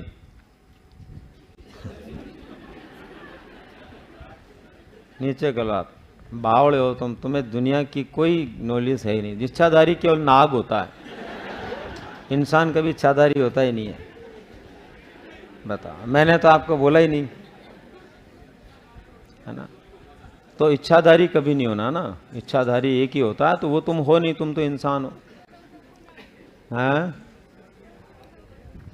हाँ। इसके बाद में विषय वस्तु की प्रकृति। विषय वस्तु की प्रकृति का मतलब होता है, कोई भी विषय जो है उसकी प्रकृति भी कभी कभी जटिल होती है। व्यक्ति सीखना तो चाहता है, लेकिन उसकी प्रकृति इतनी जटिल होती है कि वो सीख नहीं पाता। उस स्थिति को हम क्या बोलते हैं? विषय वस्तु की प्रकृति का प्रभाव बोलते हैं। जैसे गणित एक ऐसा विषय है जिसको बहुत सारे लोग उसकी प्रकृति की वजह से नहीं पढ़ पाते। गणित एक ऐसा विषय है जिसको बहुत सारे लोग उसकी प्रकृति की वजह से नहीं पढ़ पाते, है ना। वो चाहते हैं कि ये हमें भी बहुत अच्छा है, लेकिन वो नहीं आता तो नहीं आता ना। कई बार विषय की प्रकृति जो होती है वो भी अधिगम को प्रभावित करती है। नेक्स्ट है आयु। जैसे जैसे व्यक्ति की आयु बढ़ती जाती है वैसे वैसे उसका अधिगम सकारात्मक होता जाता है। छोटा बच्चा होता है वो कम सीखता है, जैसे बड़ा हो जाता है तो ज़्यादा सीखता है। एक 5 वर्ष की आयु के बालक को आप कितना सिखा सकते हैं, वही 10 वर्ष के बालक को आप कितना सिखा सकते हैं। तो उसके सीखने की क्षमताएं भी बढ़ती है, उसकी सोच भी बदलती है ना। उसकी बैठने की जो है सीमा भी बढ़ती है। तो ऐसी स्थिति में आयु भी अधिगम को प्रभावित करने वाला एक कारक है। परिपक्वता। जैसे जैसे आयु बढ़ती है वैसे वैसे परिपक्वता भी बढ़ती है। परिपक्वता विकास की दिशा में चलने वाला एक क्रम है, या यूँ कहें कि विकास परिपक्वता की दिशा में चलने वाला एक क्रम है। दोनों आपस में एक दूसरे के पूरक हैं। इसका मतलब ये हुआ कि जैसे जैसे बालक डेवलपमेंट की ओर बढ़ता है वैसे वैसे उसके अंदर परफेक्टनेस आती है, परिपक्वता आती है। और जो परिपक्वता आती है वो जितनी जल्दी आती है व्यक्ति उतना जल्दी सीखता है। कुछ बच्चे कम उम्र में ही बहुत समझदार होते हैं, और कुछ ऐसे होते हैं जो ज़्यादा उम्र में भी समझदार नहीं होते। तो इसका मतलब परिपक्वता भी निश्चित रूप से किसको प्रभावित करती है? सीखने को प्रभावित करती है। हम में से कई ऐसे लोग होंगे जो इस उम्र के अंदर इतने समझदार हैं कि उनको एक एक बात जो है समझ में भी आती है, और नहीं आती तो समझने की कोशिश करते हैं। और हम में से अभी तक वो लोग भी बैठे हुए हैं जिनको अभी तक दुनियादारी का कोई पता नहीं है। बस उनको लगता है कि हम पढ़ने आ गए, स्कूल में जैसे पढ़ते थे वैसे, समझ में आया तो ठीक है, नहीं आया तो ठीक है। ऐसे भी बैठे हुए यहाँ पर। हाँ, कहने की ज़रूरत नहीं है, मेरा अनुभव बोलते हैं ना। मैं जो भी बोलता हूँ वो ऐसे नहीं बोलता हूँ। हाँ, बहुत सारी बातें तो ऐसी होती है कि ऑटोमेटिक ही निकलती है। वो इतने सालों से आप लोगों के बीच में काम करते करते ये चीज़ें तो समझ में आती है ना। और ये एक सौभाग्य भी मेरा रहा है कि मैं 2008 के बाद में मैक्सिमम टाइम सैकड़ों स्टूडेंट की क्लास में ही रहा हूँ। मतलब 2008 से पहले भले ही अलग स्थिति रही हो, पर 2008 के बाद में तो कभी ऐसा नहीं हुआ कि मैं कोई 10-20 बच्चों को पढ़ाने गया हूँ। तो ऐसी स्थिति में जितने ज़्यादा लोगों के बीच में जाते हैं ना, उतना ज़्यादा अपने को जो है एक्सपीरियंस मिलता है, और फिर वो एक्सपीरियंस आगे की क्लास में बोलता है ना। अभी मैं कुछ भी बोल रहा हूँ तो मैंने कहाँ से सीखा? तुम्हारे पीछे वालों से। सही बात है ना। तो तुम्हारे पीछे वाले तुम्हारे बड़े भाई बहन थे कि छोटे थे? हाँ, बड़े भाई बहन थे, छोटे मत बता देना। क्योंकि जो पहले आपसे आ गए मतलब वो आपसे हाँ बड़े। उसके बाद में नेक्स्ट है लिंग भी प्रभावित करता है ना। 2011 ग्रेड सेकंड की परीक्षा में एक प्रश्न आया था, आप पेपर उठा के देखना उसमें मिलेगा। 2011 सेकंड ग्रेड में उसमें प्रश्न आया था कि अधिगम को प्रभावित करने वाला कारक नहीं है। उसके अंदर लिंग, आयु, बुद्धि और वो दिया हुआ वंशक्रम। तो बहुत सारे लोगों ने उसमें लिंग आंसर किया। इसलिए क्या कि उस समय लोगों का मनोविज्ञान पर इतना ध्यान भी नहीं था और बहुत ज़्यादा लोग पढ़ते भी नहीं थे और गिने चुने एग्ज़ाम में उस समय तक हो रहे थे, तो इतना प्रभाव नहीं था। तो लोगों को लगा कि वंशक्रम तो प्रभावित करता ही होगा, लिंग प्रभावित नहीं करता। पर उसके बाद ये प्रश्न एक से अधिक बार रिपीट हुआ, बार बार रिपीट हुआ, सेम ऑप्शंस उसमें आए। इसलिए रिपीट हुआ कि उस प्रश्न को बार बार संस्थाएं देती है जिसमें स्टूडेंट्स को कन्फ्यूजन क्रिएट होता है। और पेपर बनाने वाले का उद्देश्य यही तो होता है कि छटनी कैसे हो, कैसे आप गलत करें। वो कभी ऐसा पेपर इसलिए नहीं बनाता कि तुम ज़्यादा सही करो, बल्कि ऐसा बनाता तुम कितना गलत कर सकते हो। उसका उद्देश्य तो क्या है, छटनी करना है। तो ऐसी स्थिति के अंदर वो प्रश्न बार बार आने लगा। यहाँ अपने को ध्यान रखना, लिंग जो है अधिगम को प्रभावित करता है, वंशक्रम नहीं करता है। अगर वंशक्रम प्रभावित करता तो कलेक्टर का बेटा कलेक्टर बनता, डॉक्टर का बेटा डॉक्टर बनता, किसान का बेटा कभी शिक्षक नहीं बनता। लेकिन ये जस्ट अलग चीज़ें होती है, इसका मतलब प्रभावित नहीं करता। उधर जो है लिंग कैसे प्रभावित करता, कुछ कार्य ऐसे होते हैं जो महिलाओं के अच्छे होते हैं, कुछ ऐसे होते हैं जो पुरुषों के अच्छे होते हैं। कुछ कार्यों को महिलाएं चाहे कितना भी अच्छा कर लें, कितना भी ढंग का कर लें, पर वो उस लेवल पर नहीं कर सकती जिस पर पुरुष कर लेते हैं। और कुछ कार्य ऐसे होते हैं जिनको महिलाएं जिस लेवल पे करती है पुरुष नहीं कर सकते। मैं दोनों के एग्जाम्पल बता रहा हूँ। घर में खाना नियमित रूप से कौन बनाता है, मम्मी बनाती है ना, मतलब महिला बनाती है ना। लेकिन कभी किसी के विवाह प्रोग्राम में 1000 लोगों का खाना है तो किसी लेडीज़ को देखा कि वो हलवाई के रूप में आई है? नहीं आती ना, वो बना ही नहीं सकती, वो घबरा जाएगी उसको देख के। उसको तो अनुभवी 10 लोगों का खाना बनाने का ना, तो 1000 लोगों को कैसे बनाएगी? वहीं वहाँ हलवाई का काम हमेशा कौन करेगा, पुरुष ही करेगा। कभी देख लो आप, कभी महिला नहीं हो सकती। गाइडेंस भी नहीं दे सकते उसको, तो ये भी आइडिया नहीं कि इतने आटे में नमक कितना डलेगा। समझ में आ रही बात? तो वहां पर पुरुष का काम ज्यादा श्रेष्ठ होता है, यहां पर घर में महिला का काम ज्यादा श्रेष्ठ होता है। दूसरे नंबर पर देखो आप, कोई मांगलिक कार्यक्रम होता है घरों में, तो वहां पर गाने वाने गाए जाते हैं, गीत वीत गाए जाते हैं। गाते हैं तुम्हारी तरफ? तो वहां पर हमेशा किसको बैठाते हैं? महिलाओं को। बिना वाद्य यंत्र के भी पूरा माहौल बना देती है। उसकी जगह अगर पुरुषों को बैठा दें तो अमंगल करके उठेंगे। होता नहीं होता? तो कुछ काम ऐसे हैं, कुछ व्यवहार ऐसे हैं जो महिलाओं के ज़्यादा अच्छे होते हैं, कुछ पुरुषों के होते हैं। इसका मतलब हमारे अधिगम को कभी कभी लिंग भी प्रभावित करता है। अभिप्रेरणा, अभिप्रेरणा भी प्रभावित करती है। स्किनर ने कहा अभिप्रेरणा अधिगम का सर्वोच्च राजमार्ग है। बिना अभिप्रेरणा के अधिगम संभव नहीं है। जितनी अभिप्रेरणा अधिक मिलती है, अधिगम उतना ही अधिक होता है। अमेरिकी विद्वान डेविड आसुबेल ने कहा कि क्लास में पढ़ाने वाला वो शिक्षक कभी श्रेष्ठ नहीं है जो केवल विषय वस्तु का ज्ञान रखता है। उसकी श्रेष्ठता निर्भर करती है उसकी प्रेरक स्थिति पर, वो बच्चों को प्रेरित कितना करता है। आप विषय वस्तु का ज्ञान कितना दे रहे हो वो मायने नहीं रखता। मायने रखता है कि आप उसके साथ में बच्चों को प्रेरणा कितने दे रहे हो। इसका मतलब प्रेरणा जरूरी है। अगर मैं आप लोगों को ये बात बोलता हूँ कि ये 5 बातें आप ध्यान में रख लोगे, पढ़ लोगे, तो आपके लिए बहुत अच्छे आगे के लिए मार्क्स दिलवाने में मदद करेगी, आपको सफलता मदद करेगी। और उस बात को मैंने थोड़ा ढंग से आपको परोस दिया और आपने उन 5 बातों को पढ़ लिया, तो वो ज़्यादा महत्वपूर्ण है। उसकी जगह मैं उन 5 बातों को रटाऊँ आपको कि रटो इनको, देखो ज़रूरी है ये। तो हमेशा ध्यान रखने वाली बात है कि सिखाने से कहीं ज़्यादा महत्वपूर्ण है सिखाने की परिस्थितियाँ पैदा करना। और परिस्थितियाँ पैदा करने का मतलब मोटिवेशन डेवलप करना, अभिप्रेरणा देना, प्रेरित करना। बुद्धि लब्धि का बड़ा रोल होता है। हर व्यक्ति की बुद्धि लब्धि अलग अलग होती है। जितने लोग यहाँ पर बैठे हुए हैं सभी लोगों को मेरी बातें समान रूप से समझ में नहीं आ रही है, किसी भी सूरत में नहीं आ सकती। इसलिए नहीं आ सकती कि हमारी सबकी बुद्धि लब्धि अलग अलग है। कुछ ऐसे लोग हैं जिनको बहुत अच्छे से समझ में आ रही होगी, कुछ ऐसे लोग हैं जिनको थोड़ी कम समझ में आ रही होगी, कुछ लोगों को एवरेज समझ में आ रही होगी। ये सब किसका कमाल है? बुद्धि लब्धि का कमाल है। हमारी बुद्धि लब्धि सबकी अलग अलग होती है। कोई प्रतिभाशाली होता है, कोई कुशाग्र बुद्धि होता है, तो कोई तीव्र बुद्धि होता है, कोई सामान्य होता है कोई हमारे अंदर मंद बुद्धि भी हो सकता है ना। लेकिन आप लोग न मंद बुद्धि हो न सामान्य बुद्धि हो। पता आप लोगों को, शिक्षक बनने वाला व्यक्ति सामान्य बुद्धि से ऊपर का होता है। इसका मतलब आप या तो तीव्र बुद्धि के हैं, या प्रखर बुद्धि के हैं, या फिर प्रतिभाशाली हैं। सामान्य बुद्धि का व्यक्ति शिक्षक नहीं बनता है। इसलिए नहीं बनता है कि उसको यही पता नहीं होता मुझे आगे क्या बोलना है। शिक्षक बनने का मतलब तो उसको आगे क्या बोलना है ये उसको आइडिया होना चाहिए, है ना। तो आप लोगों की श्रेणी क्या हो सकती है? तीव्र बुद्धि, प्रखर बुद्धि और लेकिन उसमें भी तो अंतर है ना। उसमें भी एक तीव्र बुद्धि का हम में वो बैठा हुआ है जिसकी बुद्धि लब्धि मात्र कितनी है? उसकी बुद्धि लब्धि मात्र 110 है। और एक वो बैठा हुआ जिसकी बुद्धि लब्धि 119 है तो तीव्र बुद्धि का ही, लेकिन दोनों में अंतर है ना, 119 में और 110 में। 110 से 119 के बीच में क्या होते हैं? तीव्र बुद्धि के होते हैं। तो ऐसी स्थिति के अंदर हमें ध्यान रखना है कि हमारी बुद्धि लब्धि भी निश्चित रूप से प्रभावित करती है। सीखने का समय क्या है, कब हम सीख रहे हैं? परीक्षाएं नज़दीक होती है तो जल्दी सीखते हैं, परीक्षाएं लेट होती है तो धीरे सीखते हैं, है ना। प्रातःकाल ज़्यादा सीखते हैं, सायंकाल कम सीखते हैं।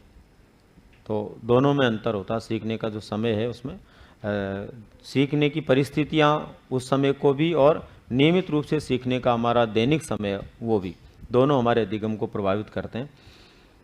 स्वास्थ्य दो तरह का होता है, शारीरिक और मानसिक। दोनों ही स्वास्थ्य हमारे अधिगम को प्रभावित करते हैं। हम शरीर से बीमार हैं तो भी नहीं पढ़ पाएंगे, हम मानसिक रूप से बीमार हैं तो भी नहीं पढ़ पाएंगे। शरीर से बीमार व्यक्ति जो होता है वो शारीरिक व्याधि के कारण अवधान पैदा नहीं कर पाता, और मानसिक रूप से जो बीमार होता है उसमें तो अवधान होने की संभावना दूर दूर तक होती ही नहीं है, क्योंकि उसकी मानसिकता खराब इसलिए कि अवधान उसमें नहीं हो रहा। अवधान होता तो मानसिकता उसकी खराब होती ही नहीं। तो इसका मतलब स्वास्थ्य भी प्रभावित करता है, और दोनों तरह का होता है, शारीरिक और मानसिक प्रकार का। इसके बाद में शिक्षण विधि। शिक्षण विधि का मतलब होता है शिक्षक के पढ़ाने का तरीका। हम बहुत सारे टीचर से हमारी अब तक की इस जीवन यात्रा में पढ़े होंगे। बहुत सारे टीचर्स हमारी क्लास में ऐसे भी आए होंगे जिनका पढ़ाना हमें बहुत अच्छा लगा होगा, और उनका पढ़ाया हुआ आज भी हम नहीं भूल पा रहे होंगे। बहुत सारे ऐसे भी आए होंगे कि 40 मिनट की क्लास कैसे रोज़ाना पार करते होंगे, और किस तरह से आपने साल भर उनके साथ पूरा किया होगा। सभी तरह के होते हैं। तो यहाँ पर शिक्षक की शिक्षण विधि जो होती है वो भी अपना प्रभाव छोड़ती है। शिक्षक की शिक्षण विधि जितनी अच्छी होती है, स्तरीय होती है, विषय वस्तु को लेकर के समझाने योग्य होती है, बालक उतने ही ज़्यादा सीखता है। जितनी कमज़ोर होती है बालक उतने कम सीखता है। मित्र मंडली भी हमारे अधिगम को प्रभावित करती है। हम पढ़ रहे हैं और ऐसे मित्रों के साथ बैठ कर के पढ़ रहे हैं जो बार बार पढ़ाई में बाधक बन रहे हैं, तो वहाँ पर निश्चित मान के चलिए कि हम ठीक से नहीं सीख पाएंगे। और ऐसी जगह पर हम पढ़ रहे हैं जहाँ पर हमारा मित्र जो है हमारा सहयोग कर रहा है। दो तरह के मित्र होते हैं। एक तो वो आप पढ़ रहे हो तो वो बोलेगा ठीक है बाद में मिलते हैं, तुम पढ़ाई करो अभी, और समय ख़राब नहीं करना है। 2 दिन भी आप उससे बात नहीं करोगे तो परेशान नहीं होगा, बल्कि वो सोचेगा कि अभी तुम्हारी पढ़ाई का टाइम है। और ऐसे भी मित्र होते हैं कि अगर आपने उनके सामने पढ़ाई शुरू कर दी तो किताब बंद कर देगा, बोले यार मैं तो पढ़ ही नहीं रहा, तू क्या पढ़ रहा है। सबसे बड़ी बात है कि मैं ज़्यादा हूँ कि तेरी किताबें ज़्यादा है। अब आप क्या बोलोगे उसके सामने, असंभव है ना। तो 2 तरह के मित्र होते हैं, है ना। एक वो मित्र होता है जो हमारा चरित्र निर्माण करता है, और दूसरा वो होता है जो हमारे चरित्र का हनन करता है। तो हमें ऐसे मित्रों के साथ में रहना चाहिए जो हमारे चरित्र का निर्माण करता है। चरित्र निर्माण का मतलब होता है हमारे कर्तव्यों की ओर हमें बढ़ाने में योगदान देता है, हमें कर्तव्यनिष्ठ बनाता है ना, हमें बार बार प्रमोट करता है। तो मित्र मंडली भी हमारे अधिगम को निश्चित रूप से प्रभावित करती है। अगर आप लोगों के ऐसे मित्र हैं कि जो आपको नकारात्मक रूप से प्रभावित कर रहे हैं, तो ऐसे मित्रों के साथ ज़्यादा लंबे समय रहने से कोई फ़ायदा नहीं है। उन मित्रों को अभी छोड़ देने में फ़ायदा है। इसी समय उन मित्रों के साथ में हमारा क्या हो जाना चाहिए, छुटकारा हो जाना चाहिए, बहुत ज़रूरी है, क्योंकि ये वो वक्त है जिस वक्त में आप अगर मित्रता बचाने के प्रयास में अपने भविष्य को नहीं बचा पाए तो फिर वो मित्र भी आपके पास नहीं बचेगा, क्योंकि मित्र भी व्यक्ति उसी को बनाता है जिससे उसको कोई फ़ायदा होता है, चाहे किसी भी प्रकार का हो। अब वो ज़माना नहीं है, बहुत सारे लोग कहते हैं कि दुनिया में सबसे श्रेष्ठ वो होता है जो मित्र होता है। एक बार मैंने एक लंबा चौड़ा लेख किसी का पढ़ा, हालांकि वापस में उसको जवाब इसलिए नहीं दे पाया कि वो लेख पता नहीं कहाँ से ट्रांसफ़र होता आया था, लिखने वाला कौन था उसका, पर उसमें लिखा हुआ था कि जब भी मतलब घर वालों की डांट होती है तो एक ही सहारा होता है मित्र, जब कोई गलत काम करके आ गए तो एक ही सहारा होता है मित्र। इसका मतलब जो गलत कामों में और घर वालों की डांट में आपका सहयोग कर रहा हो वो आपका मित्र हो ही नहीं सकता। सच तो ये कि वो आपका सबसे बड़ा शत्रु है, वो आपकी गलतियों को दबा रहा है। मित्र तो वो होता है जो आपकी गलतियों को उजागर करे, आप गलती करें तो घर वालों को बोले कि देखो ये ऐसा कर रहा है, इसको संभालो आप, फिर आप में सुधारो, वो मित्र होता है ना। हम तो अमित्रों का साथ निभा रहे हैं। किसका? नेक्स्ट है सहायक संसाधन। जब एक शिक्षक सिखाने का प्रयास करता है उस समय जो सहायक संसाधन काम में लेता है, शिक्षण सहायक सामग्री जिसको हम बोलते हैं, वो भी बालक के अधिगम को प्रभावित करती है, क्योंकि सहायक सामग्री के माध्यम से जब किसी बात को समझाया जाता है तो वो जल्दी समझ में आती है, आसानी समझ में आती है, और सहायक सामग्री का उपयोग नहीं करते हैं तो कम समझ में आती है। सीखने का एम क्या, हमारा उद्देश्य क्या है, हम लर्न क्यों कर रहे हैं? देखो मैंने शायद आपको पहले बताया होगा, नहीं बताया तो आज आप ध्यान रखना, जिंदगी में ध्यान रखो, हर बार कोई भी काम करने से पहले एक शब्द को बोलो, वाई। वाई समझते हो ना? वाई का मतलब क्यों। आप यहां बैठे हो तो रोजाना पूछा करो मैं क्यों बैठा हूं, वाई, तो आपको उत्तर मिलेगा कि इसलिए बैठा है, और जब वो उत्तर मिलेगा ना तो आप में एनर्जी भर देगा कि यार मैं यहां बैठा हूं इसका मतलब मुझे काम करना है, मेरे घर वालों ने मुझे भेजा है ना। अच्छा, आपको इस बात का अच्छी तरह पता है कि हम में से यहाँ पर आए हुए सभी लोग किसी एक श्रेणी के द्वारा भेजे हुए नहीं है। किसी को माता पिता ने भेजा है, किसी को बड़े भाई बहन ने भेजा है, हो सकता हम में से कोई ऐसा भी हो जिसके चाचा ताऊ मामा ने भेजा है ना। इसके अलावा भी यहाँ पर हम में से कुछ ऐसे भी हो सकते हैं जिसका कोई अच्छा मित्र तो उसने भेजा है। हम में से वो भी लोग हो सकते हैं जिसके किसी को घर वाले ने तो किसी को घर वाले ने भेजा होगा ना। सही बोल रहा हूँ ना? अब उसमें से कौन सा व्यक्ति ऐसा है जो आपके परिणाम को लेकर के आपको अच्छा बोलेगा, और कौन सा ऐसा व्यक्ति है जो परिणाम को लेकर के आपको अच्छा नहीं बोलेगा? दोनों है ना, ये देख लो। माता पिता आपका परिणाम अच्छा नहीं होगा तो भी भला बुरा नहीं बोलेंगे, बल्कि ये बोलेंगे कोई बात नहीं अगली बार और प्रयास करना। लेकिन उनके अलावा किसी ने भेजा है ना, माता पिता के अलावा, चाहे वो घरवाली हो चाहे घरवाला हो, है ना, चाहे वो मित्र हो चाहे मामा हो चाचा हो ताऊ हो, उनसे बचना बड़ा मुश्किल हो जाता है। होता है नहीं होता है? वो किसी भी सूरत में आपके इस गलत परिणाम को बर्दाश्त नहीं करेंगे। इसलिए ये हमेशा ध्यान रखो कि हम किस उद्देश्य से सीख रहे हैं, वो उद्देश्य हमें पता हो, और अगर वो पता तो हम ज़्यादा सीखते हैं, और उद्देश्य हमें पता नहीं होता ना तो फिर हम सीख नहीं पाते या कम सीखते हैं, हमारी सीखने की मात्रा कम होती है। तो आप सबको तो पता है ना आप क्यों सीख रहे हो, आप यहाँ क्यों बैठे हो, है ना। अपनी डायरी पे नोटबुक पे जो भी है उसके पहले ही पेज पर लिखो बड़े बड़े अक्षरों में वाई, ठीक है ना, और उसके आगे प्रश्नवाचक लगा लो। जब भी आप उसको देखोगे ना तो एक एनर्जी आएगी, एक ऊर्जा पैदा होगी कि हाँ मैं ये क्यों कर रहा हूँ, यहाँ पर मैं क्यों हूँ, है ना। कुछ लॉजिकली चीज़ें होती है जो जीवन के अंदर अपने प्रभाव छोड़ती है ना। लिखो, सब लिखो, अभी आप मेरी शक्ल मत देखो। और उसको लिखने का मतलब ये नहीं कि लिख लिया तो क्यों लिखा, उसको समझना मैं क्या कहना चाह रहा हूँ। वो आपके मन में एक भाव पैदा होना चाहिए कि मैं ऐसा क्यों कर रहा हूँ, ये डायरी भी लिख रहा हूँ तो क्यों लिख रहा हूँ, है ना। जिस डायरी पे आप लिख रहे हो ना वो भी मैं क्यों लिख रहा हूँ, क्या कारण है कि मैं इसमें लिखता हूँ, क्या कारण है कि मैं इसमें पढ़ता हूँ। और जब आप बार बार सोचोगे ना तो ऑटोमेटिक आप में क्या होगा, एक एनर्जी आएगी, और उस एनर्जी को आप जो है ना रोक भी नहीं पाओगे, वो आपको सफल बना के ही छोड़ेगी, ठीक है।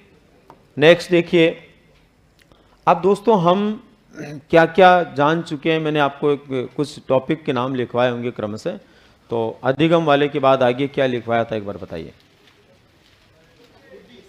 बुद्धि, हाँ, अधिगम वक्र नहीं पढ़ाएंगे। प्रकार रॉबर्ट एम गेने के अनुसार, है ना, वो बच रहे हैं, प्रकार पढ़ाएंगे ना। रॉबर्ट एम गेने के अनुसार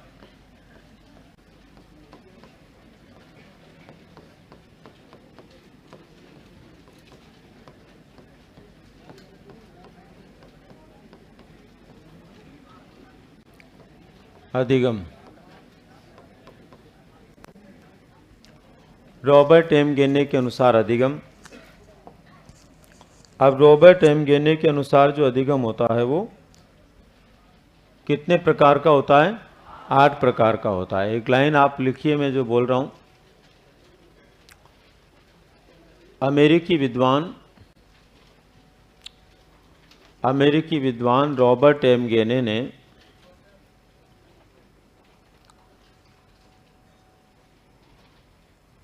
अमेरिकी विद्वान रॉबर्ट एम गेने ने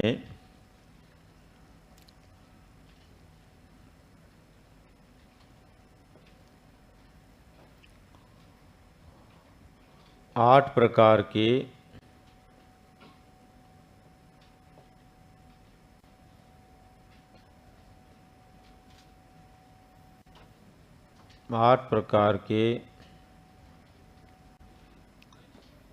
अधिगम का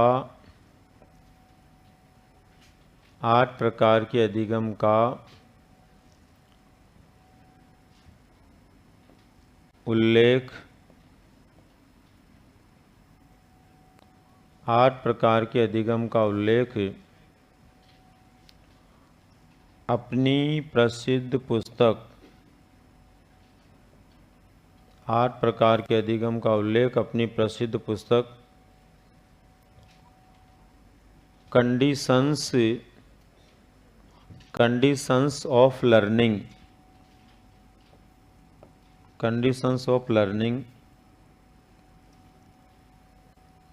में किया है।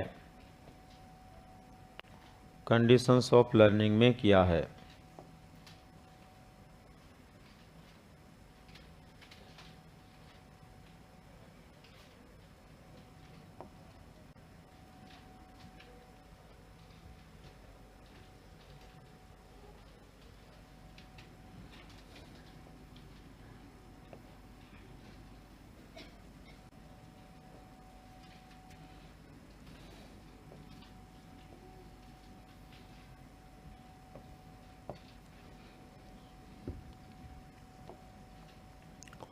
रॉबर्ट एम गेने ने 8 प्रकार के अधिगम का उल्लेख किया है कंडीशंस ऑफ लर्निंग में। अब ये कौन कौन से हैं देखो। संकेत अधिगम,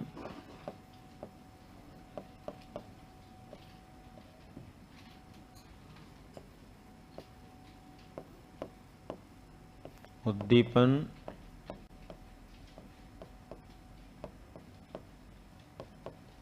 अनुक्रिया अधिगम,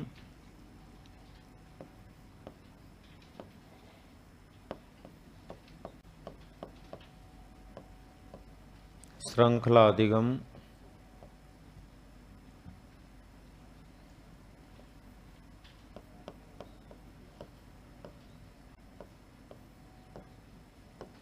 शाब्दिक अधिगम,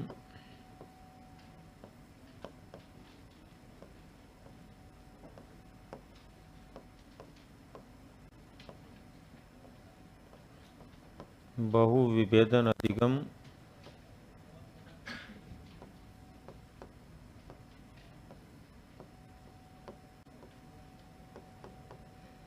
प्रत्यय अधिगम,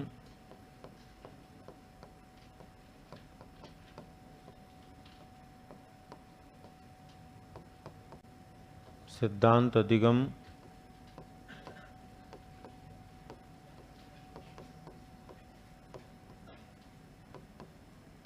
समस्या समाधान अधिगम।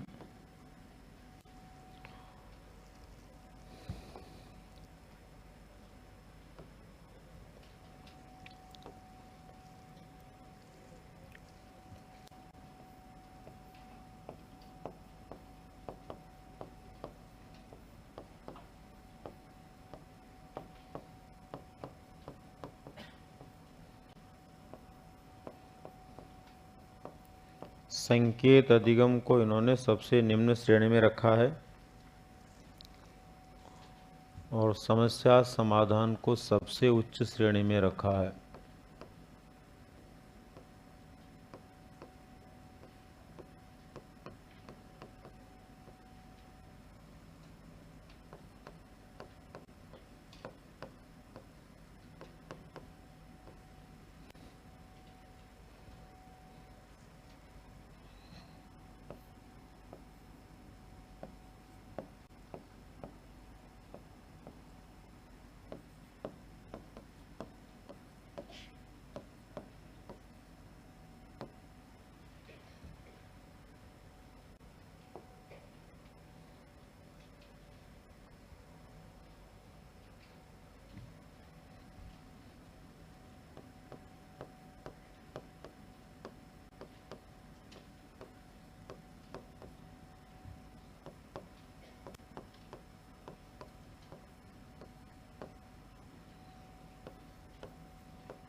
लिखा सबने?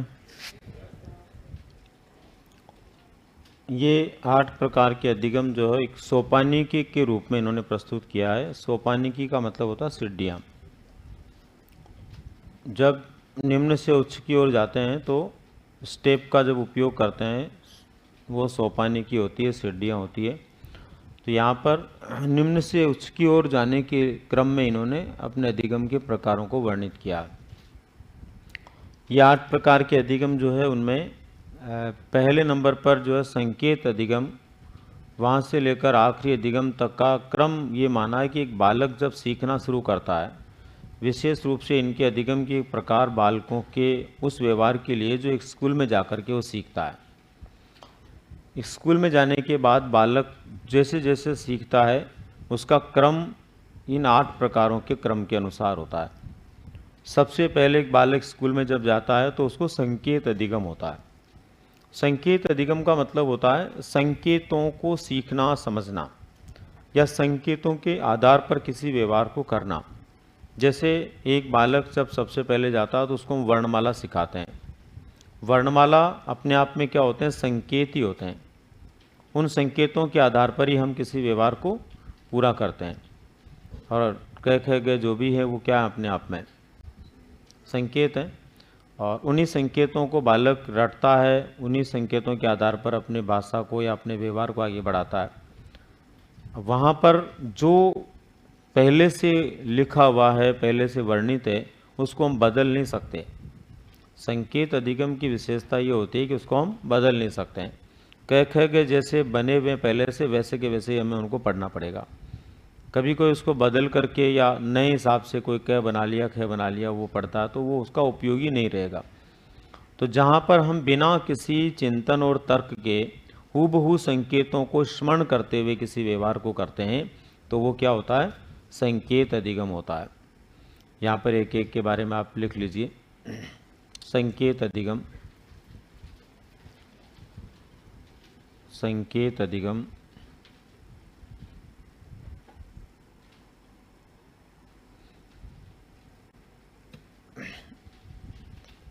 जब कोई व्यवहार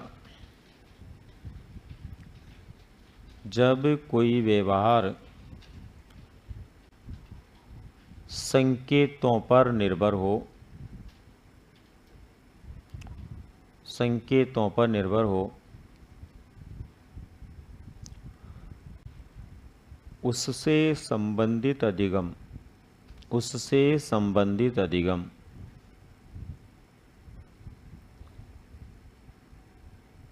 उससे संबंधित अधिगम जैसे वर्णमाला सीखना। अब एक बालक वर्णमाला जब सीखता है तो वो संकेतों को ही सीखता है, संकेतों का ही अधिगम करता है ना, बिना सोचे समझे जैसे दिए गए वैसे। कभी कभी क्या होता है कि ये जो अधिगम है इनसे वो एग्जाम्पल नहीं आते परीक्षा में और दूसरे व्यवहारिक एग्जाम्पल आ जाते हैं। अब व्यवहारिक एग्जाम्पल में जैसे उसमें दे दिया कि एक जो व्यक्ति है वो चौराहे पर लाल बत्ती को देखते ही रुकता है, हरी बत्ती को देखते ही चालू होता है। तो यहाँ पर कौन से प्रकार का अधिगम है? तो संकेत अधिगम। ऐसा अपने को ध्यान में रखना है कि मूलतः वर्णमाला के हिसाब से रॉबर्ट एम गेने ने माना है, लेकिन सामान्य परिवेश में, सामान्य व्यवहार में भी हम संकेत अधिगम के माध्यम से कार्य करते हैं। संकेत अधिगम जो होता है ये एक इसकी सबसे बड़ी समस्या होती है कि बिना तर्क और चिंतन के होने के कारण इसमें दुर्घटना होने का भय रहता है। दुर्घटनाएं होने के भय के कारण ये सबसे निम्न श्रेणी में आता है। दूसरा, इसमें तर्क और चिंतन का बिल्कुल अभाव होता है, शून्यता होती है, इसलिए निम्न श्रेणी में आता है। दुर्घटना होने का भय कैसे रहता है? दुर्घटना होने का भय रहता है जैसे कि चौराहे पर आगे एक ट्रक चल रहा है और पीछे कार चल रही है। अचानक लाल बत्ती होते ट्रक वाले ने जो है ब्रेक लगाए, गाड़ी रोकी और पीछे से कार आई। कार वाले को थोड़ी दिख रहा वो ट्रक की वजह से, बत्ती तो दिख ही नहीं दिख रही तो क्या हो जाता है? भिड़ जाता है पीछे से। रेलवे में कई एक्सीडेंट ऐसे होते हैं जो झंडी बताने के चक्कर में होते हैं। गलती से गार्ड ने हरी की जगह लाल और लाल की जगह हरी झंडी दिखा दी तो गाड़ी रुकनी थी वो रुकी नहीं, चली गई, या चलनी थी वो रुक गई। तो ऐसी स्थिति में क्या हो जाता है? कई एक्सीडेंट हो जाते हैं, बहुत सारे। तो ये अपने आप में क्या है? संकेत अधिगम की एक समस्या है। इसमें दुर्घटना होने का भय रहता है। हम कई लोगों को हाथ के इशारे से बुला लेते हैं, बुलाते हैं ना, किसी को बुलाना तो बोल देते हैं इस तरह से, मना करना तो ऐसे, तो वो समझ जाता है इशारों से। अब कभी कभी क्या होता है, हम संकेत के माध्यम से किसी को बुलाने के चक्कर में भी फंस जाते हैं ना। आप इस, मान लीजिए मकान इसकी टॉप फ्लोर पे आप रहते हैं और आपका मित्र जो है इस सड़क के उस पार किसी मकान की टॉप फ्लोर पे रहता है। अब आवाज़ लगाते हैं तो आवाज़ तो जाएगी नहीं, क्योंकि बीच में गाड़ियाँ चल रही होगी और काफ़ी शोरगुल होगा, तो कैसे जाएगी वहाँ तक। अब आपने भल मनसात में सोचा है कि उसको हाथ से इशारा करके बुला लेते हैं। अब आपने उसकी तरफ इशारा कर दिया इस तरह से, आपने ध्यान दिया ही नहीं इधर उधर। थोड़ी देर बाद में आप जहाँ इशारा कर रहे थे उसके बीच में एक मकान था, उस पर एक महिला जो थी वो काम कर रही थी। उसने उस इशारे को देख लिया और उसने सोचा, गलत फहमी में आकर बोले मेरी तरफ इशारे कर रहा है, 2-4 जने लठ लेके आ गए तो आ सकते हैं ना। तो संकेत अधिगम दुर्घटना को न्योता देता है, क्योंकि इसमें तर्क और चिंतन का क्या पाया जाता है, अभाव पाया जाता है। सेकंड नंबर पर है उद्दीपन अनुक्रिया अधिगम। उद्दीपन अनुक्रिया अधिगम जो होता है, ये होता है किसी उद्दीपक के प्रभाव के कारण होने वाला अधिगम। किसी उद्दीपक के प्रभाव के कारण होने वाला अधिगम जो होता है वो उद्दीपन अनुक्रिया अधिगम होता है। अब उद्दीपन अनुक्रिया अधिगम जो होता है वो किसी उद्दीपक के प्रभाव के कारण होता है। अब उद्दीपक के प्रभाव के कारण का मतलब, जैसे आप सड़क पर खड़े हैं और आपको कहीं जाना, मतलब जहां आपको जाना है वहां की बस जो ही आपको नजर आएगी आप तो बस की तरफ जाओगे, लेकिन जिस व्यक्ति को जाना तो, लेकिन वहां नहीं जाना जहां आप जा रहे हैं, तो वो बस की तरफ नहीं जाएगा ना, केवल आप ही प्रभावित होंगे। इसका मतलब उद्दीपन अनुक्रिया अधिगम का मतलब होता है पर्टिकुलर कोई व्यक्ति पर्टिकुलर किसी उद्दीपक से प्रभावित होकर के कोई व्यवहार करे, वो उद्दीपन अनुक्रिया अधिगम होता है।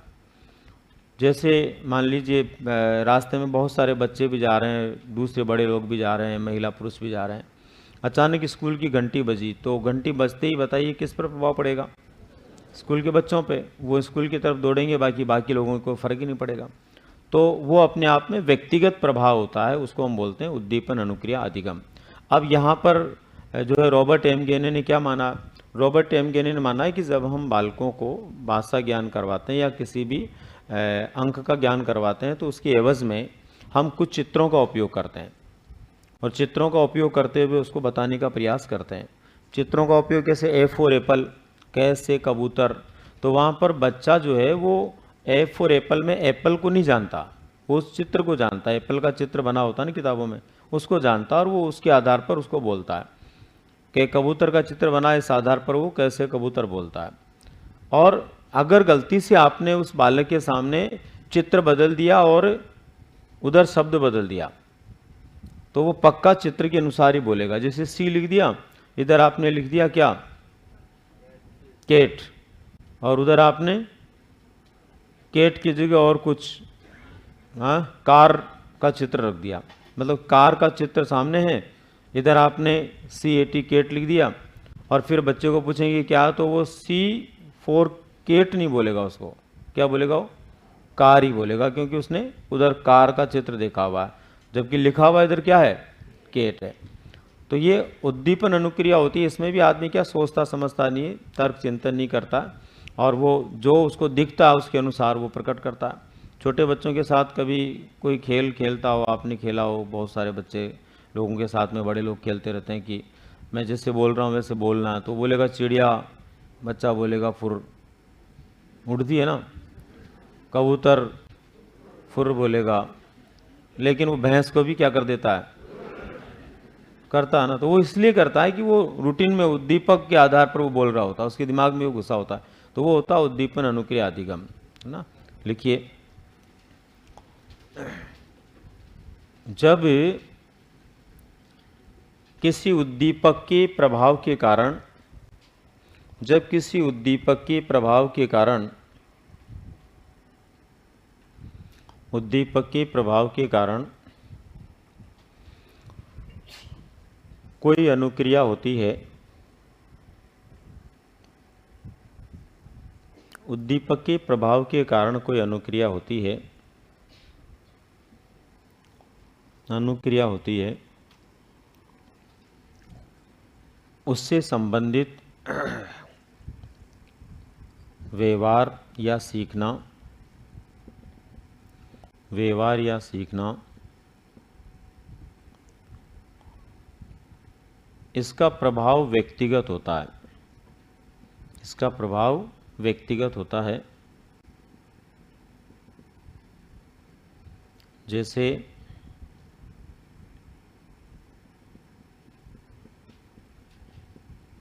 विद्यालय की घंटी बजते ही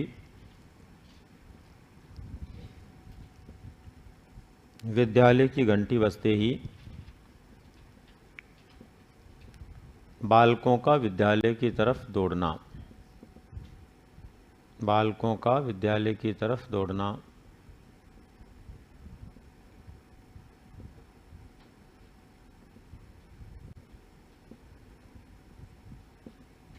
विद्यालय की घंटी बजते ही बालकों का विद्यालय की तरफ दौड़ना, ये जो होता है ये अपने आप में क्या होता है?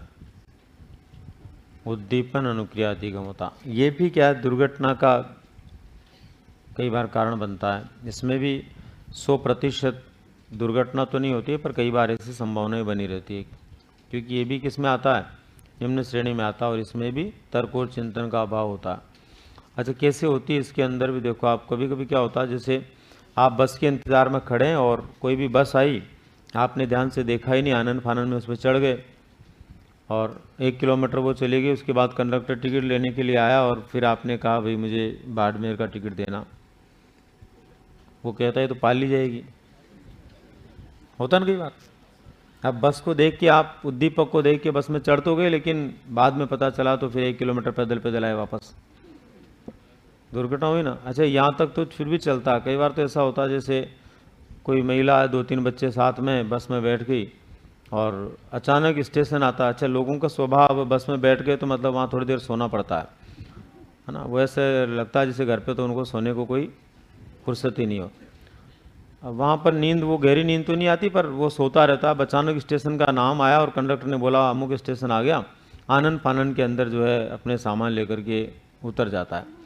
तो अच्छा, वहाँ पर व्यक्ति कई बार सामान छोड़ दे तो कोई बात नहीं, पर कई बार होता है कि महिला के पास 3 बच्चे हैं।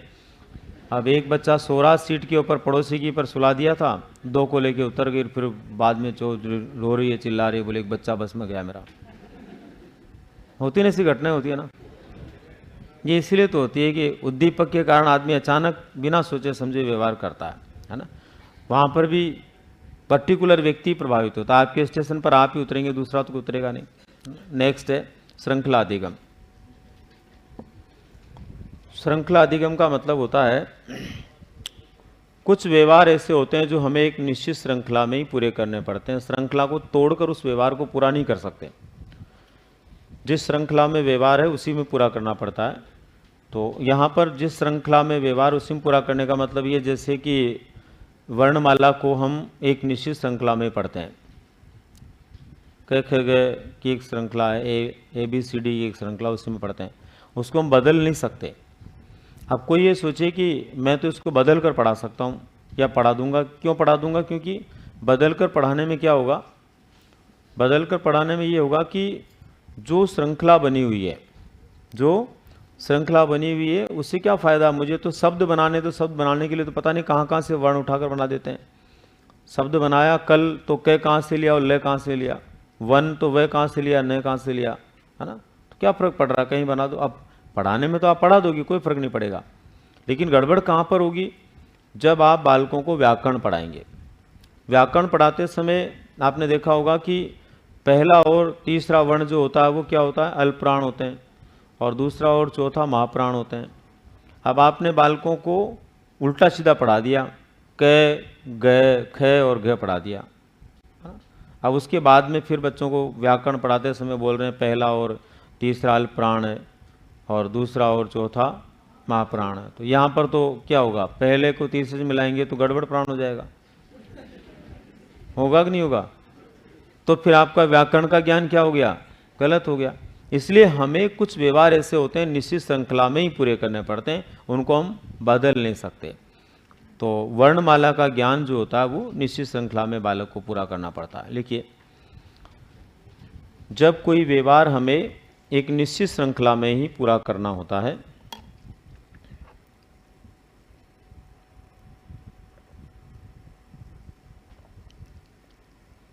एक निश्चित श्रृंखला में ही पूरा करना होता है। जब कोई व्यवहार हमें एक निश्चित श्रृंखला में ही पूरा करना होता है,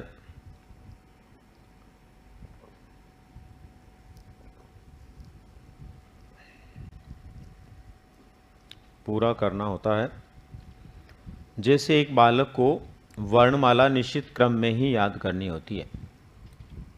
वर्णमाला एक निश्चित क्रम में ही याद करनी होती है।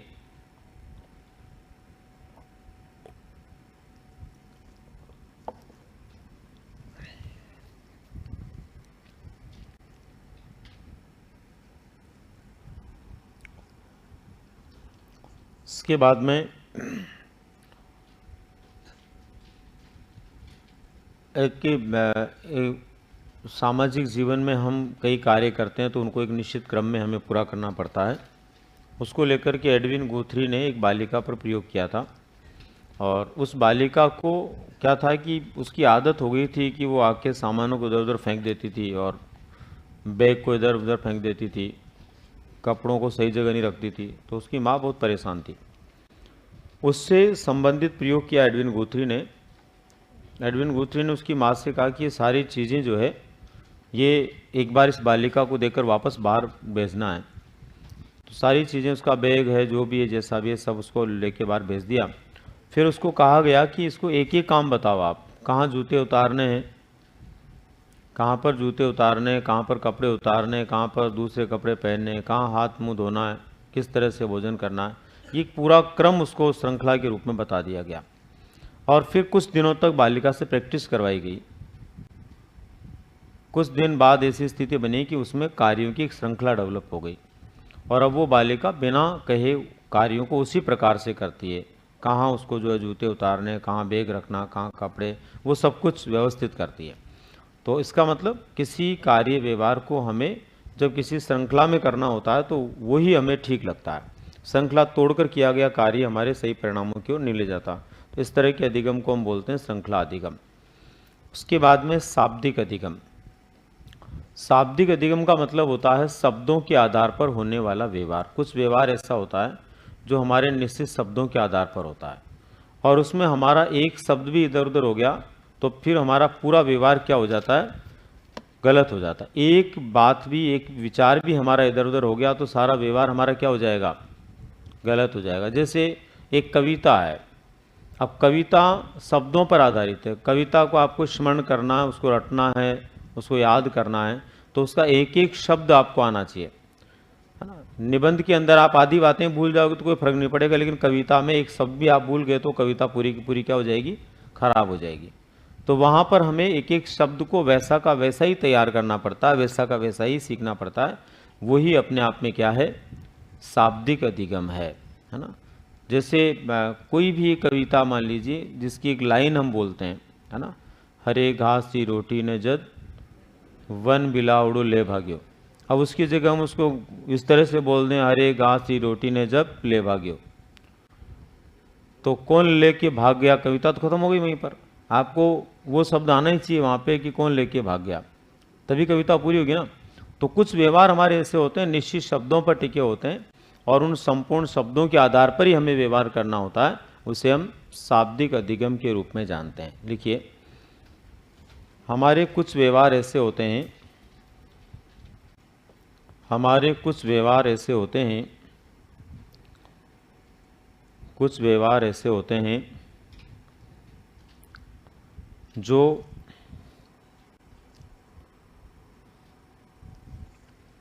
कुछ व्यवहार ऐसे होते हैं जो निश्चित शब्दों के आधार पर, निश्चित शब्दों के आधार पर पूरे करने होते हैं,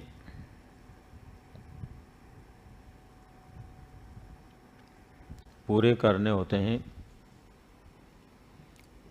जहाँ उन शब्दों को, जहाँ उन शब्दों को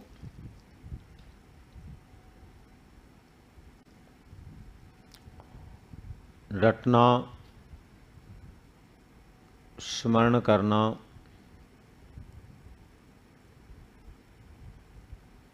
या याद रखना होता है, या याद रखना होता है। जैसे किसी कविता पाठ को, जैसे किसी कविता पाठ को, तो यहाँ पर जो है अधिगम किसके आधार पर हो रहा? कविता पाठ, है ना। कविता पाठ को याद करना होता है, तो कविता पाठ को यहाँ पर शब्दों के आधार पर हमारा व्यवहार आगे बढ़ता है। नेक्स्ट है बहुविभेदन अधिगम। बहुविभेदन अधिगम का मतलब होता है दो या दो से अधिक उद्दीपकों में से किसी एक उद्दीपक को जानना, पता लगाना, सही उद्दीपक को छांटना। जैसे आपकी जो परीक्षा होगी उसमें बहुविकल्पी प्रश्न होंगे, और वो बहुविकल्पी प्रश्न जो है उनमें से सही विकल्प क्या है, सही विकल्प को छांटना आपको पड़ेगा। उसके लिए आपको सोचना पड़ेगा, समझना पड़ेगा। तो 5वें से लेकर 8वें तक के अधिगम के लिए हमने लिखा है कि इसमें तर्क और चिंतन विकसित हो जाते हैं। इसका मतलब यहाँ पर हम सोच समझ के जवाब देते हैं, सोचना समझना पड़ता है ना। तो वो बहुविभेदन अधिगम होगा जहाँ दो या दो से अधिक में छटनी करते हैं। एक परीक्षा में प्रश्न आया हुआ है कि एक प्रतियोगी परीक्षार्थी अपने बहुविकल्पी प्रश्नावली में विकल्पों के उत्तर देता है, कौन सा अधिगम है? तो वहाँ पर बहुविभेदन अधिगम है। लिखिए, दो या दो से अधिक उद्दीपकों में से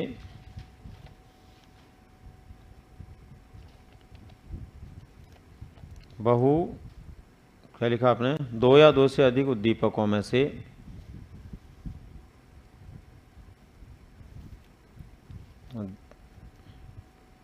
दो या दो से अधिक उद्दीपकों में से किसी एक उद्दीपक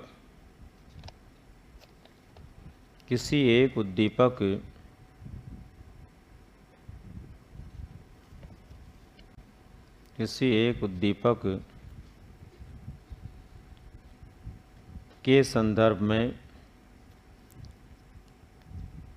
किसी एक उद्दीपक के संदर्भ में पता करना या सही उद्दीपक को छांटना, पता करना या सही उद्दीपक को छांटना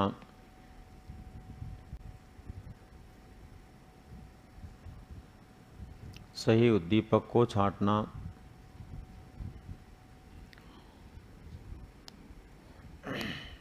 जैसे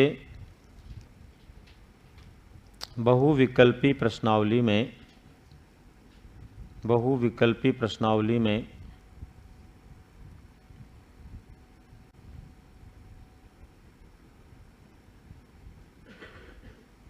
सही उत्तर विकल्प छांटना, सही उत्तर विकल्प छांटना।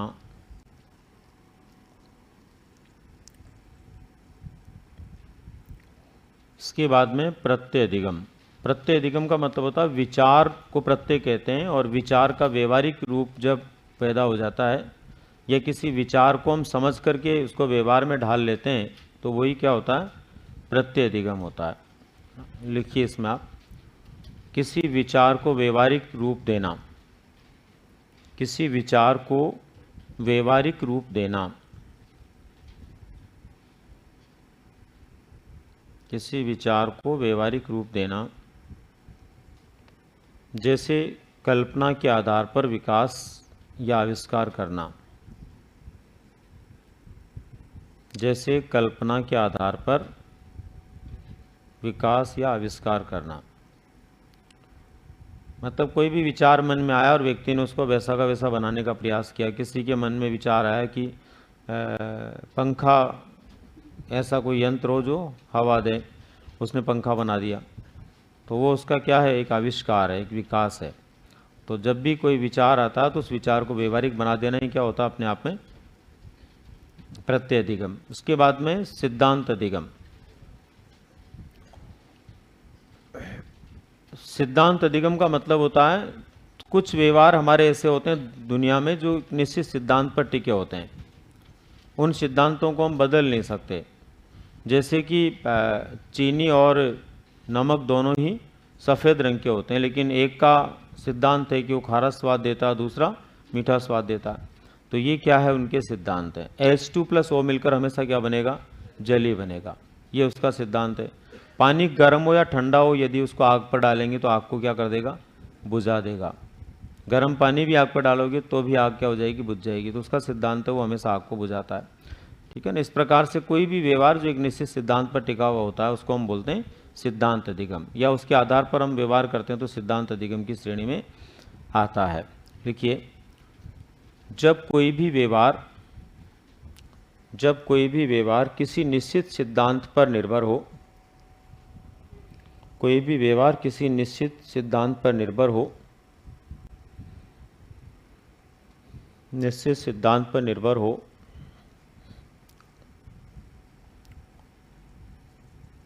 जैसे H2+O मिलकर जल ही बनता है, H2+O मिलकर जल ही बनता है।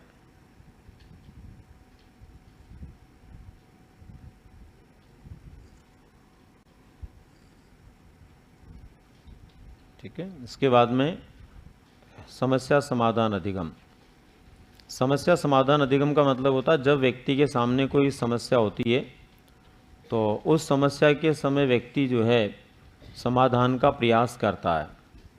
उस समस्या के समय व्यक्ति समाधान का प्रयास करता है, और समाधान का प्रयास करता है तो उसमें चिंतन का जन्म होता है। बिना चिंतन के समाधान की प्राप्ति नहीं होती, और समस्या के समय चिंतन के द्वारा समाधान जब व्यक्ति प्राप्त करता है तो वो विकास की ओर संकेत करता है। जैसे एक ज़माना था जब यातायात की समस्या थी, उस समस्या पर लोगों ने चिंतन किया और छोटे छोटे कई तरह के साधन बना दिए। अब यातायात की समस्या क्या हो गई? समाप्त हो गई। तो समाप्त होने के साथ ही क्या हुआ?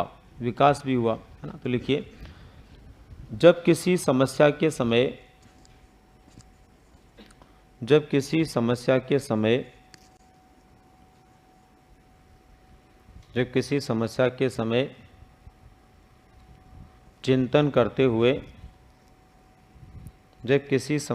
समय चिंतन करते हुए समाधान को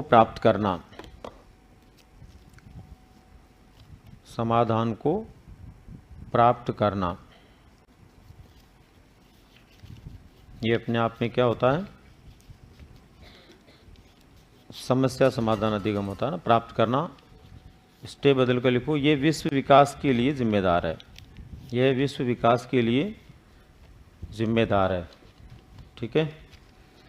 अभी देखो, आपके जो प्रश्न हैं इनके जवाब मैं कल मॉर्निंग में दूंगा। बहुत सारे प्रश्न कभी आपके आते नहीं, आज तो काफ़ी आए, है ना। इनके जवाब मैं 10 मिनट में दे पाऊंगा, तो इनको जिम्मेदारी से मुझे कल कौन दे देगा?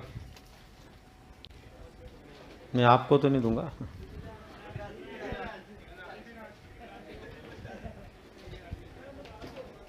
अरे इधर आप